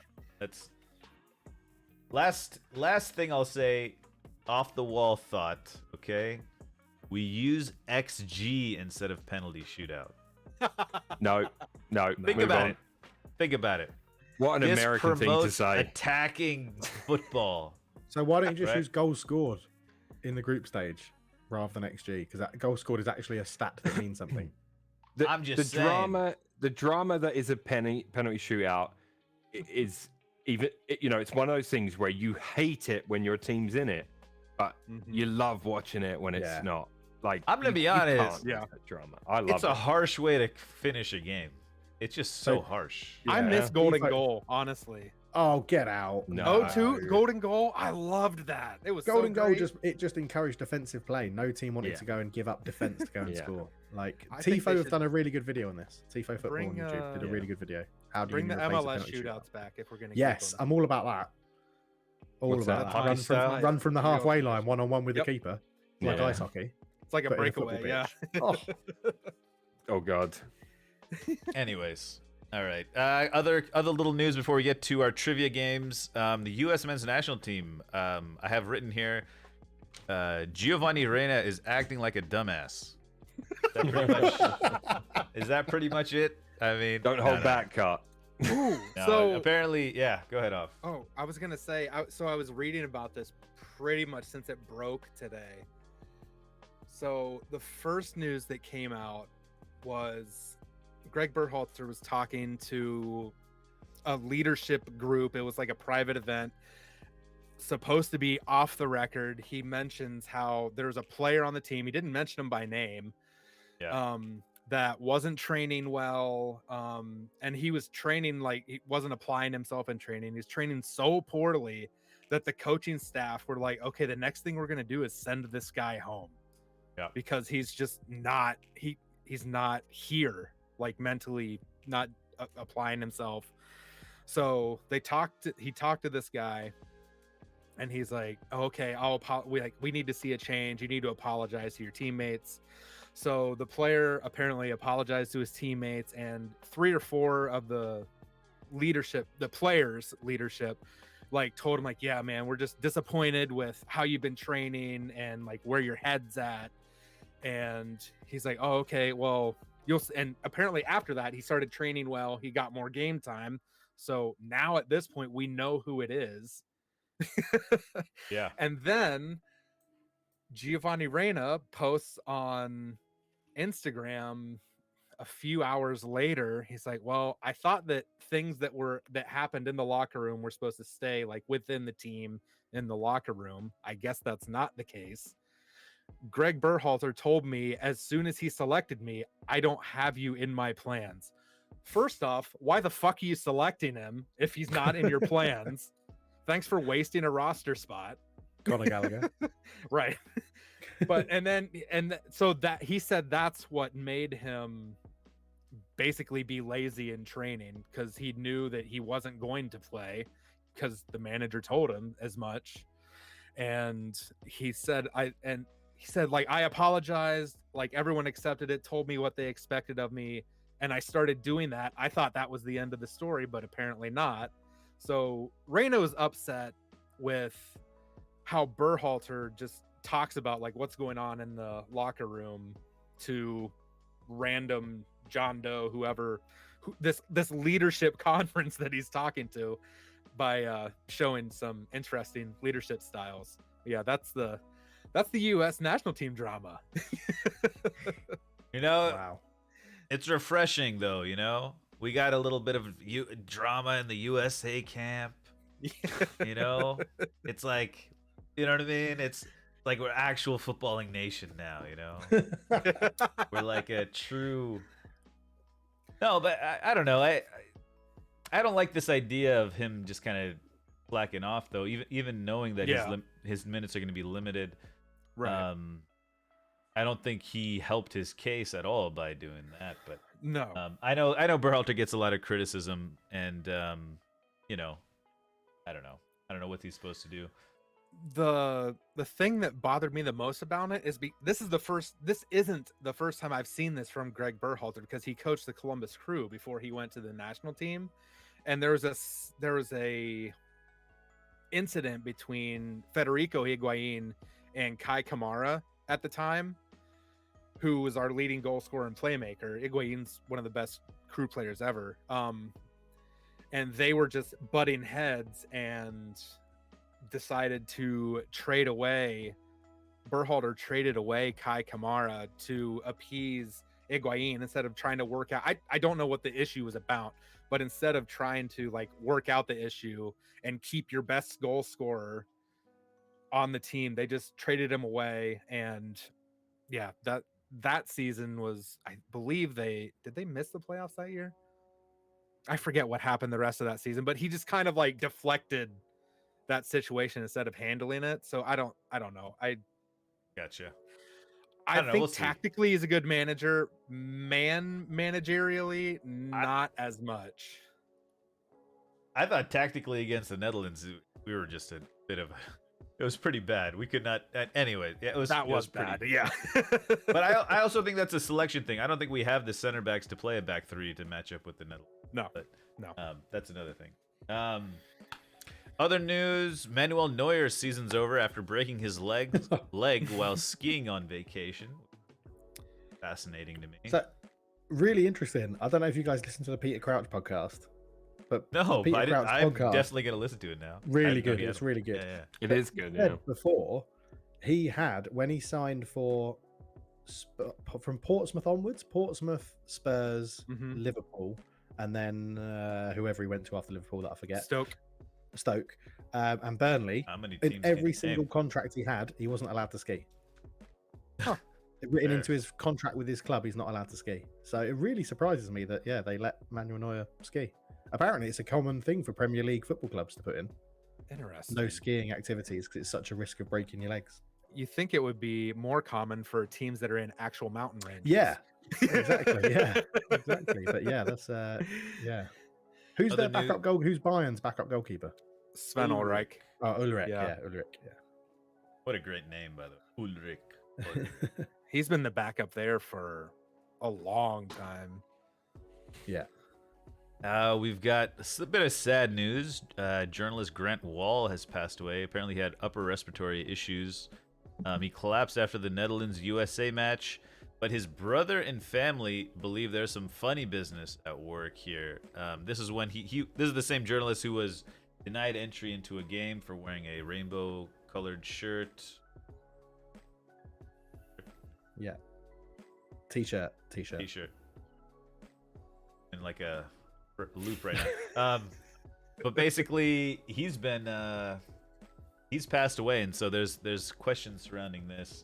Some people say that he got what was coming for him, blah blah blah, for trying to instigate stuff. I don't know. More information to come out about this, because Could he be the next? No, okay, I don't know. It's just fun to. He did.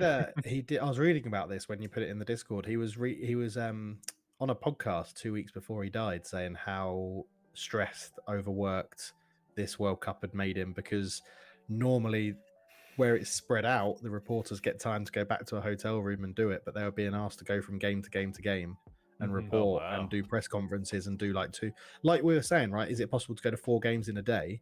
He was saying on a podcast that lots of reporters have been asked to go and do 2 games in a day, which was do the game, do the press conference afterwards, get to the next game, do that game, do the press conference, go home, write your articles, publish your articles, next day go and do it all again in the group stages. And he was saying he felt overworked, stressed, and wasn't sleeping right. And that was like 2 weeks before, or a week before he died, Find out more about that. And last but not least, Eden Hazard has retired from international football. That's good. I thought he already did. He's not here to defend this, but Cash named Eden Hazard as one of the top 3 players in his generation. Oh my god. I disagreed. Yes, well done. I would have disagreed if I was there. He had some nice moments, definitely, for Chelsea. I'd say he had 2 or 3 years for Chelsea where he was absolutely unplayable, but apart from that, it's tough to go with that because of the way his Madrid career has gone. He can't be generational talent if you do what he did at Madrid. My opinion. Yeah. Alright, should we get into some trivia, guys? Yeah, let's. Before we run out of time, we got 2. Yeah, it's a shorter quiz. It's only 15 questions this time. Okay. So, are we doing that? Do you want to do that first or categories? Let's do the quick fire first. Alrighty. Okay. Right. Okay. So names. Everyone knows the rules, so I'm not going to go into that. So names on buzzers. Cartwheel Champ, you're up first. You have Bob Bradley. Oh, yes! Bobby. Milo, you're up. You are Sir Alf Ramsey. Alfie. Alfie. I'll take Alfie. We'll name as Alfie. I'll take Alfie. And Hofsper, you are Jurgen Klinsmann. So all national managers, and then obviously the German touch as well for Hofsper and Jurgen. Bob. So it's all questions around the 2022 World Cup. So it's very recent. So you should all be on ball. Right. Number 1. Yeah, which player has the best goals per 90 minutes ratio of the World Cup so far? Alfie. Milo. Lionel Messi. Incorrect. Bob. Cartwheel. Marcus? It is Marcus Rashford, yeah. Oh, nice one. Manchester United player, obviously. Leading... Number 2. Of course it would be a sub. What am I talking about? Number 2. Denmark drew 1 game in their group. Who is it against? Alfie. Milo. Australia. Incorrect.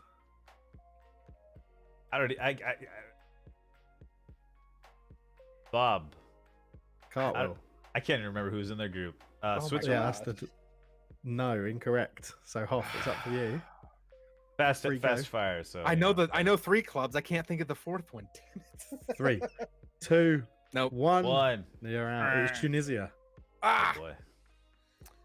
Which player currently has the most goals and assists combined? Bob.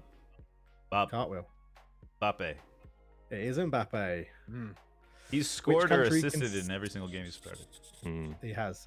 Which country conceded the most goals in the group stage? Bob. Cartwheel. Alfie. Costa Rica. That was Cartwheel. Costa Rica. Yeah, correct. Number 5. Which player has the greatest XG of the World Cup so far? Jurgen. Bob. Hoff. That was Hoff. Lukaku. No. Lukaku. Oh, that's what I was going to say. Oh. I'll go after Cart if he gets it wrong. Okay, yeah. Did I say? Okay. I don't know. You can go, Milo. No, you were second. No, did I say Bob? You have to go. You did. I was going to say Lukaku. but you can't because he did. Okay, I got to think of a new name. Okay. Highest XG is Bob. Go. Quick fire. I'll say 3, 2, 1. Give me a name. Richarlison. Who? Richarlison? No. Milo. Okay. I know this because I read it, but I can't remember right now. So I'm just going to throw a name out there, and we're going to go with Oli Giroud. Incorrect. It's Messi. Oh, underperforming Messi. Okay, here we go. Number 6. Which players won the most tackles at the World Cup so far? Jurgen. Hoff. Bentancur. No. I know he had a Bob. ton. Alfie. Cartwheel got there first, but Milo's in as well. Casemiro? No. Milo. That's a good guess. Bellingham. Jude Bellingham, correct. Oh. How many nice red one. cards have been shown to players only at the World Cup? So not including Alfie. coaches or staff. Milo. 3. Incorrect. Fuck. Bob. Cartwheel. 2. Incorrect. Jurgen. Hoff. 4. No, it's 5. Oh. Oh my Number God. 8. Who was the first player to get the red card at the World Cup?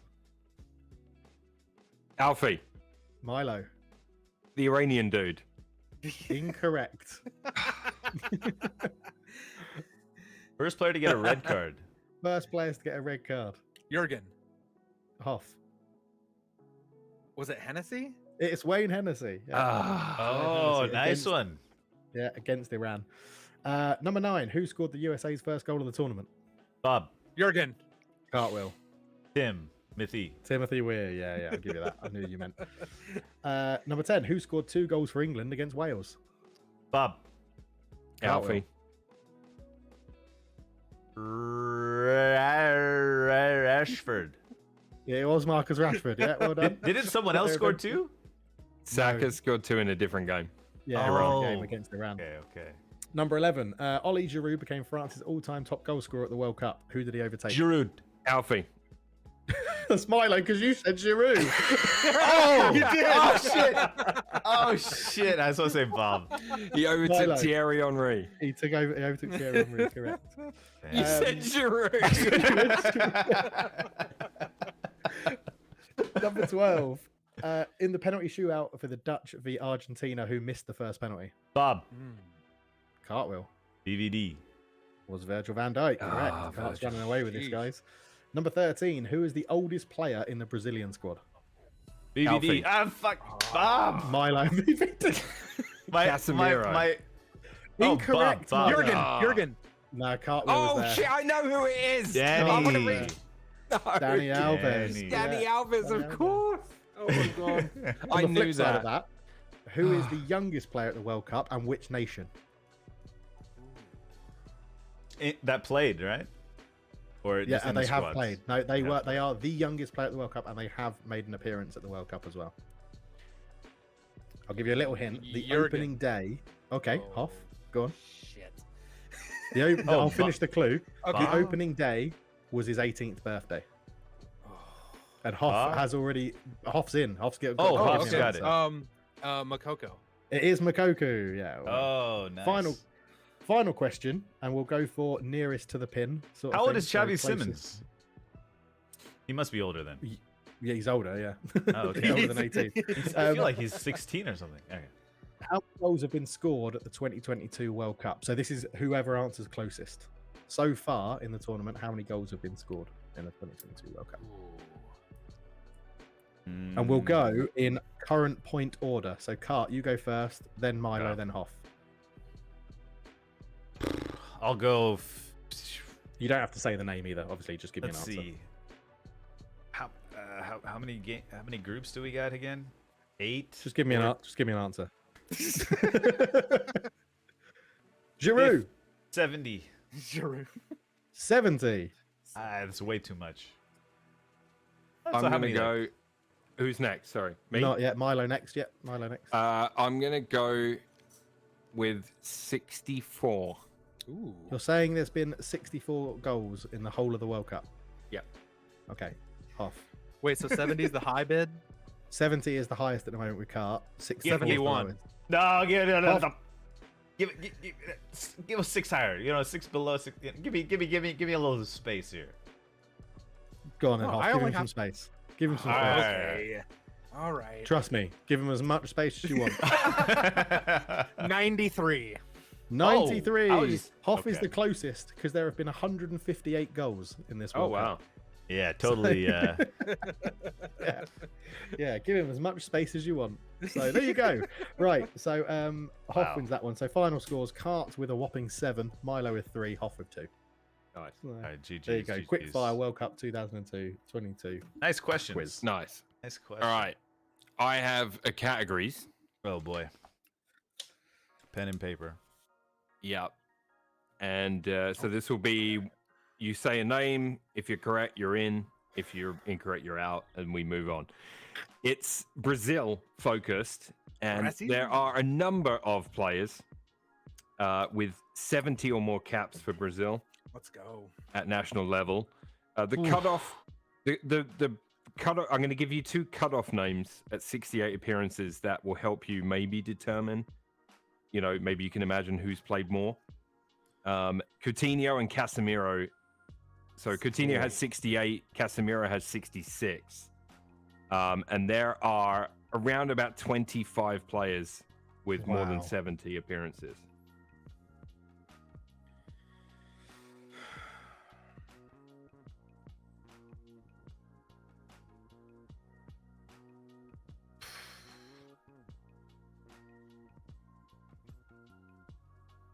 There's actually 32 options here. Whoa. Jeez. Yeah.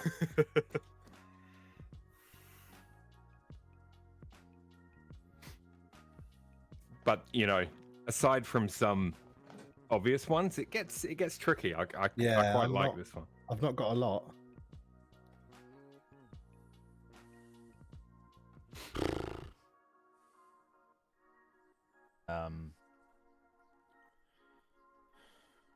No. Hi Bailey.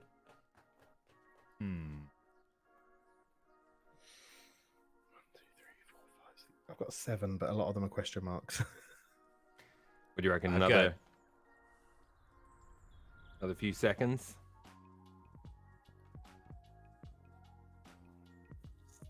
We need a timer for this part, guys. Yeah, I think you just call it when you're ready, mate. Yeah, whenever Right. you're ready. And time. Alrighty. All right, let's go cultured half like around the screen on my screen. Yeah. Anyway. Roberto Carlos. Yes, number 2 with 125 caps.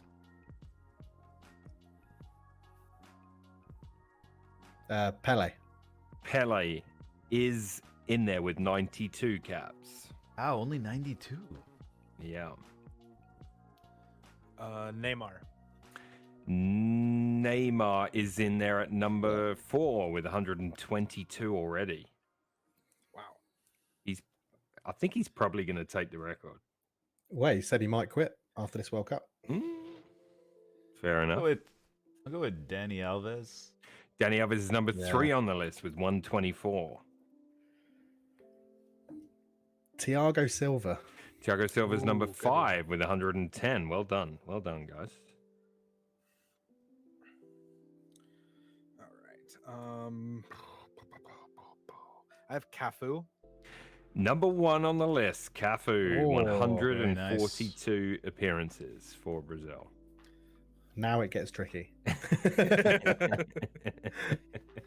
I'll go You with said 70 was the cutoff, right? Yeah. Okay. with Marcelo. Marcelo. Oh wait. Yeah. No. I said it. I didn't mean He to has- say Marcelo. He has 59. Who did you mean to say? I can't say that now. Well, if it begins with M, I'll let you have it. Yeah. Well, that's not who I was going to say, but I had another one. Oh, I already said that one. Oh, hang on. Wait, can I say that one though? He's going to get 3 answers. Mic Yeah. on. So I'm gonna, for the interest of the game, well, I'm gonna let him stay in because it was with an M. Mycon is correct with 76. Ooh. All right, no more chances like that for Cartwheel. I'll make Right. sure everyone. Yeah, I got you guys now. You know, everyone gets. I'm going to go with Dida, the goalkeeper. Oh, that's a good guess. Dida is in there with 91. Nice. Yeah. Yeah, I knew I'd seen him. Oh gosh. All right, I'm gonna keep going goalkeeper. That's probably a bad idea. That was my idea. Taffarel. Yeah, that was my one. Taffarel is number 7 with 101. That was my next one, Hoff, you bastard. All right. Here we go. I'm going to go risky because I got a second chance. Roque Jr. Oh, that's a good guess. Oh, it's not a bad Roque I have it written Jr. Is is not in the top. Oh, Yeah. He's Just not. getting that one off the board for you guys since I got a second. I had him written down, so thank you. He's got 48 appearances for Brazil. Oh, what a... Now, he had his injury problems, but I'm going to go with Kaká. Kaká, yes, 92. I Oh, should have wow, just gone with okay. there's some simple ones on my... That's the mistake I often make, Cart. So I can Too relate. obvious. At least 70. I'm gonna go Rivaldo. Rivaldo is, yeah, he's in there. I saw him. He has 74, so only just. Woo! Oh, he's on. Oh, no, I'm into dangerous territory now. There's some big names you guys haven't said. Yeah, I mean, I got him written down. I don't know why I said Roque. I have Jr. him too. Why did you say Roque Jr.? Who Ronald- even remembers Roque Jr.? Like, That was that was the first, like, that was the So Cart's oldest out, right? player. yeah, Cart is I'm out. out. Yeah. right. Ronaldinho. Ronaldinho is in with 97.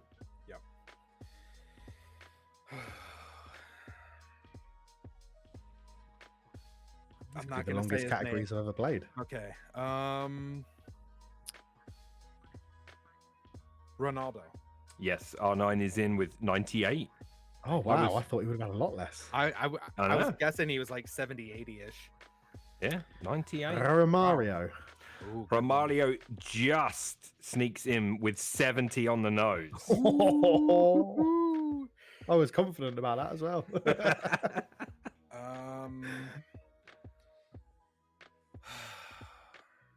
I think this might be it. Robinho.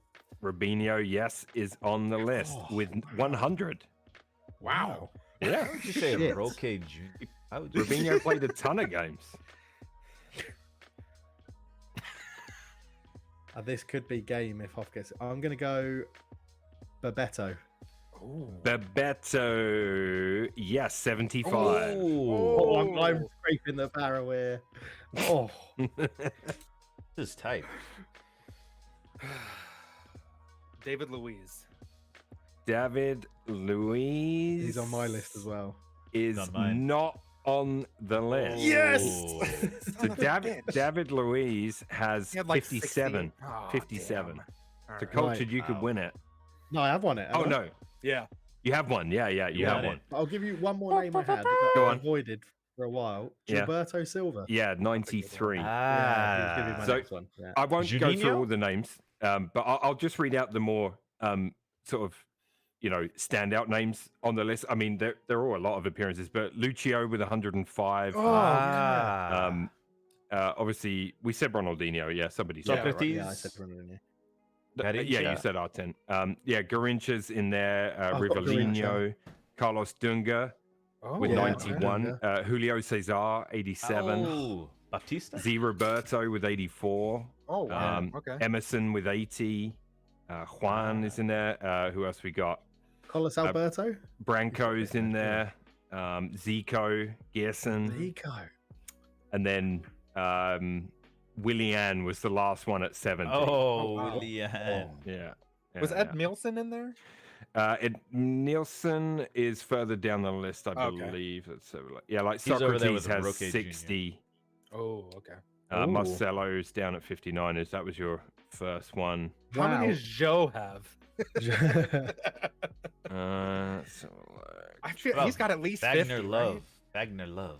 Garincha, has 50. Juninho has 50. Hulk Yeah. had 49. Oh, Rocky Jr. Okay, Junior.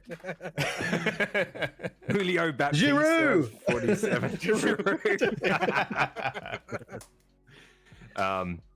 Yeah, like when you start going down there, I mean, you could have said Juninho. There's like 3 Juninhos, right? Yeah. So Yeah, Juninho and Panabucano, Juninho, another one. Yeah. Yeah, when you start to look through their caps list, it's incredible. The talent. What's Fred? It What is about centre midfield Fred? incredible. The Yeah, talent. centre midfield Fred. What's he on? I'd say 43. 37. I want to say Copa America is when he started getting in the. Fred is on 39. Ooh, Oh, I was very only close, Very Carl. close. Yeah, very No, close. it's cultured with it. Oh, Yeah. I thought someone I was- said 43. Yeah. I said Oh, and then I said 37. He's Yeah. at 37. God, 39. gotcha. Yeah. Very tight. Um, Alrighty, guys. Crazy. Cool. Nice quizzes. Nice questions. Tough Yeah. category. Roque Jr. Unbelievable. So rogue. So rogue. Like, So- I barely remember he was a football player. That's, I remember him at Leeds. Roque He's- At Jr. least no Yeah. one said He's Cleberson. He's like Yeah. he was the oldest guy when I started watching Brazil. Like I remember watching Yeah. Brazil in 2002, Yeah. and he was like the old guy at the time or something. He was phenomenal at centre back for him. Yeah. Oh, Yeah. And so I He figured was like really he'd be, good in like- that tournament. He was really good. Yeah. Anyways, guys, things coming up on YouTube, on Twitch. What's going on? Off? Anything? How's the special one challenge going? Special one challenge. I actually still need to record it. My wife's had a weird schedule, so I haven't had a chance to record the next episode. But on stream, we are in the Bundesliga with 1860 Munich. All right. We're getting our asses handed to us on a regular basis, but we are within like 2 games, winning 2 matches of getting out of the relegation playoff spot. So Ooh. it's and we're getting I'm gonna stream tomorrow night and we're gonna finish out the season. So we'll see if we stay up or go down tomorrow night. Alrighty. And Cultured, how's the Football Manager saves going? Yeah, Youth Academy saves good with Guiseley. We're currently top of the Vanarama National North, so hopefully going to get Ooh. promoted this year. Hopefully, that Okay. video's at the end of the season. Video's coming out later tonight for me, so tomorrow morning for you guys in America. And yeah, it's good. Really, I honestly didn't think I'd enjoy it as much as I am not signing players, but it's yeah, it's been really good fun. So really enjoying that, and I've just passed 7,000 subscribers on YouTube, which is Nice. awesome. Yeah, saw So, that. very Congrats. happy with that. No, Congrats. well done, man. Yeah. Very good. And Milo, what's coming up on Twitch this week? Yes, sir. This week, probably some F1 Manager Season 3 continues. They did an update that kind of broke my save, but I've got to try and work a way around that. They've made the game better, but mid-season, it's kind of killed my team's momentum. But that's okay. Football Manager probably tomorrow night myself. I'm approaching the end of Parma's first season. And also Arsenal's, so I've got to finish off both those seasons. Arsenal in a tough fight for top 4. We had a really tough Christmas. And Parma, unbelievably, Serie B between 1st and 12th is separated by 5 points. Wow. So Wow. it is 1 loss and you plummet, 1 win and you jump all these places. It's Oh, is it? ridiculous. And it culminated in an amazing 2-1 victory the other night out of nowhere. Culture was in the house for that. It was absolutely incredible. It was Absolutely amazing. it was like the 90, what was it, you know, in Iran beat Wales, it was like 94th and 98th minute 2-0 win or something. Milo had a 94th and 95th minute 2-1 win, and his board rating went from really disappointed because he was in like 6th, and then he jumped to 3rd, and it was like, we're happy. It was like, what? Oh, it man. It was nuts, man. Also this week, hopefully we're doing Warriors hockey Thursday night. Thursday night. Yeah, I'm pumped for that because I've just got to hear from MSB because I know he was to-ing and froing from wherever it is he to's and fro's from, but Seattle, I think. So yeah, hopefully we'll do Warriors hockey. We do have an Aussie that wants to join us as well, so maybe we'll end up doing some 6s with Socko in net. I want to which get a might little have- net time as well. Yeah. So I'll get the blood pumping. with 6s, that should be really fun. Yeah, and Dickie, who's Dickie Bird Media, is the guy that interested in playing. He's a big hockey fan from Australia, and he's got a great sense of humor. I've talked to him a fair bit, and he's a good you know, he'll fit in the Warriors. You know, like he's Cool. past the Cool. he's Dude, I need past another, the he's I need past the another check. really high ping as well. Yeah. I need a brother with a high ping. Well, you and him will be able to pass to each other really well. yeah. You know, like because your pings will be great. Other than that, bit of Warzone splashed in, and I finished Days Gone this weekend. Oh, so, nice. Oh man, even if you play through it off stream, you know, and you take a year to do it, Cart, I highly recommend it. Great game. I think I have it in my library. I'll download it. Yeah. Download So it. at some point, I'll be picking another game to play through. I've got a few in mind, and there's one comes out tomorrow that I'm quite interested in called The High Life. If you've seen that, No? it's from the creators of Rick and Morty. It's Oh, like okay. Oh. it's like all the weapons are like they have faces and personalities, and it's a single player only story mode. So I might try that. This starting this weekend. We'll see. Yeah. And for me, I'm back in town. Had a bit of a week traveling. Parents, Mexico. How was Mexico? Mexico was nice. My buddy got an Airbnb down at the like on the beach, and we just basically we surfed in the morning and then we went hiking in the evening. Nice. Basically every day. It was pretty nice. Fish tacos here and there. A couple. It was his birthday as well, so I had a couple drinks, you know. For the first time in a while. First time in 1,200 something days. Wow. Wow. Don't feel But it's too a- bad, man. Mexico. It's a time of celebration. That's the Oh, way, yeah. you know. So Dude, I would have drunk all the beers, so you did well. I'm getting the balance. You know, we drank one night. You know, LSD the other night. You know, we don't gotta. But yeah, so since I didn't stream all last week, I'll probably be streaming here and there. I have to stream at an earlier hour. Just my schedule is kind of shifting to an earlier time now. I'm waking up super early, so I will be streaming earlier in the day, and maybe we'll play some games. eFootball. I played a semifinal against. Oh, I saw England. it. I watched it. Yeah. I was not in the right mental space for that. Game. You came up against Michael AKA Owen from Argentina.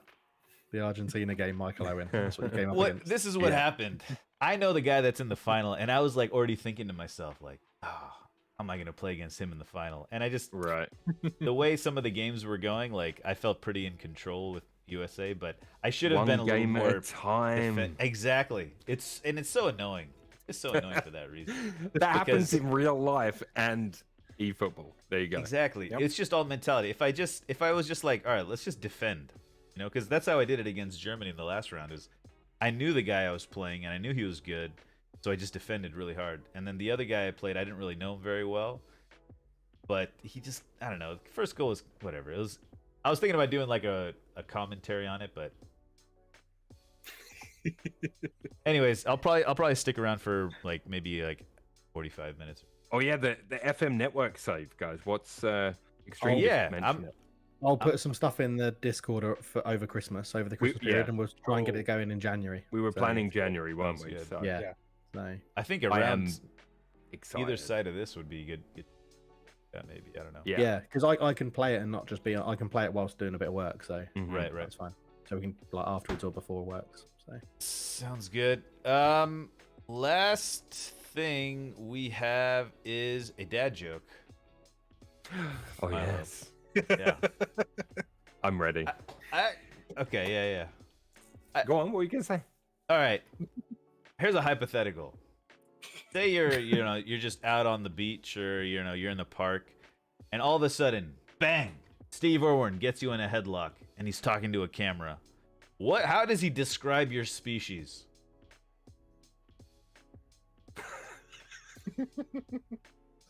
Of all the things I thought I'd be asked today, yeah. Okay. That was very out of nowhere. it's very specific. I'd What go was it? Steve I with read the it same on the internet. species. I read it on the internet. It was kind of interesting. I don't know. Steve with the same species, you knobhead. What are you doing? He'd be like, or not species. He'd be like, "This is a Milo the First. Yeah. He's originally Basically, from basically Britain, a sloth. but he's yeah, he's but now he's in Okay, never mind. He's Southgate out. Yeah, he's Southgate He out. hates Garrett Southgate. Anyways. Okay, that was I thought about prepping you guys for that question, but You should have done. You should have done. Yeah. I also should have prepped how to say that question as well. You definitely anyways. should have worked on your Australian accent. 100%. Yeah, true. Okay, dad joke time. Good old Steve. All right. Why don't they play football matches in the jungle? Because there are too many cheaters. Oh, that kind of works with Not Steve bad. Irwin. It's not bad. Not bad. Kind of works with Steve. Kind of works with Steve Irwin. You know, Giroud. No, because he's dead. Giroud. Oh my god, I had that one. You haven't done that since the first week when you called out You Cultured called out mine, player's yeah. name. Yeah, That's Jermaine right. Defoe. I think. Yeah. Did I do it Classic twice? stuff, guys. I did it twice. Good quiz. Good quiz. Yeah, that was fun. I- I like the rapid fire. Where do you guys get these questions? I make up my own. I do. I sit down for an hour and make up my own questions. I feel like I gotta get one. scour and also I read things during the week that I'm Yeah. like, oh, that would be good. You know, like a stat list that randomly pops up. Yeah, so I was looking at stats around World Cup 2022, and then when you were like, does someone want to do a quiz? I was like, oh, I can knock one up pretty quickly around the World Cup, because I was like, I've got some stats in my head, and I'll just go quickly do some research about them. So, yeah. And I also Normally love for, hosting football quizzes. So, Mhm. I do Normally it for the quite categories, I'll try to make it like topical to something that just recently happened. Like when Haaland scored a hat trick. I still have, well, it doesn't matter now. I have an old category that was like most Premier League hat tricks. I think we used that one. we did that, I think. Yeah. There was another one I had that had to do with like who has the most goals in the top 6 leagues in Europe and stuff like that. But just like I try to do topical things, like the Lloris in France last week. That's true. Try to relate it. So next week could be End of year World show, Cup innit? finals. World Cup We final, could do like trivia. World Cup captains or winning Yeah. captains or something. I don't know. Yeah, World Cup final trivia, something like that. The final That's trivia. true. Greg Hunter's just put in the chat VVD, because not only did you shout Giroud, you also shouted VVD to try and get your name as well. So True. right. Unbelievable. What's going on now, Milo? Are you streaming? 'Cause I've got work to do. So No, I was going to, but I'm gonna save it for tomorrow night. Just Okay. Cool. I keep sometimes I can on a Monday night, but like the last couple I've just felt a little bit. I feel a bit tired, to be honest, and I've got Yeah. well, not to go into too much detail, but I've got a mole that's really bugging me, and it's not making me feel very well. So A mole? yeah, you know they say if a mole changes, you got to go get it looked at. So Yeah. I've had one forever on my neck, and it's changed.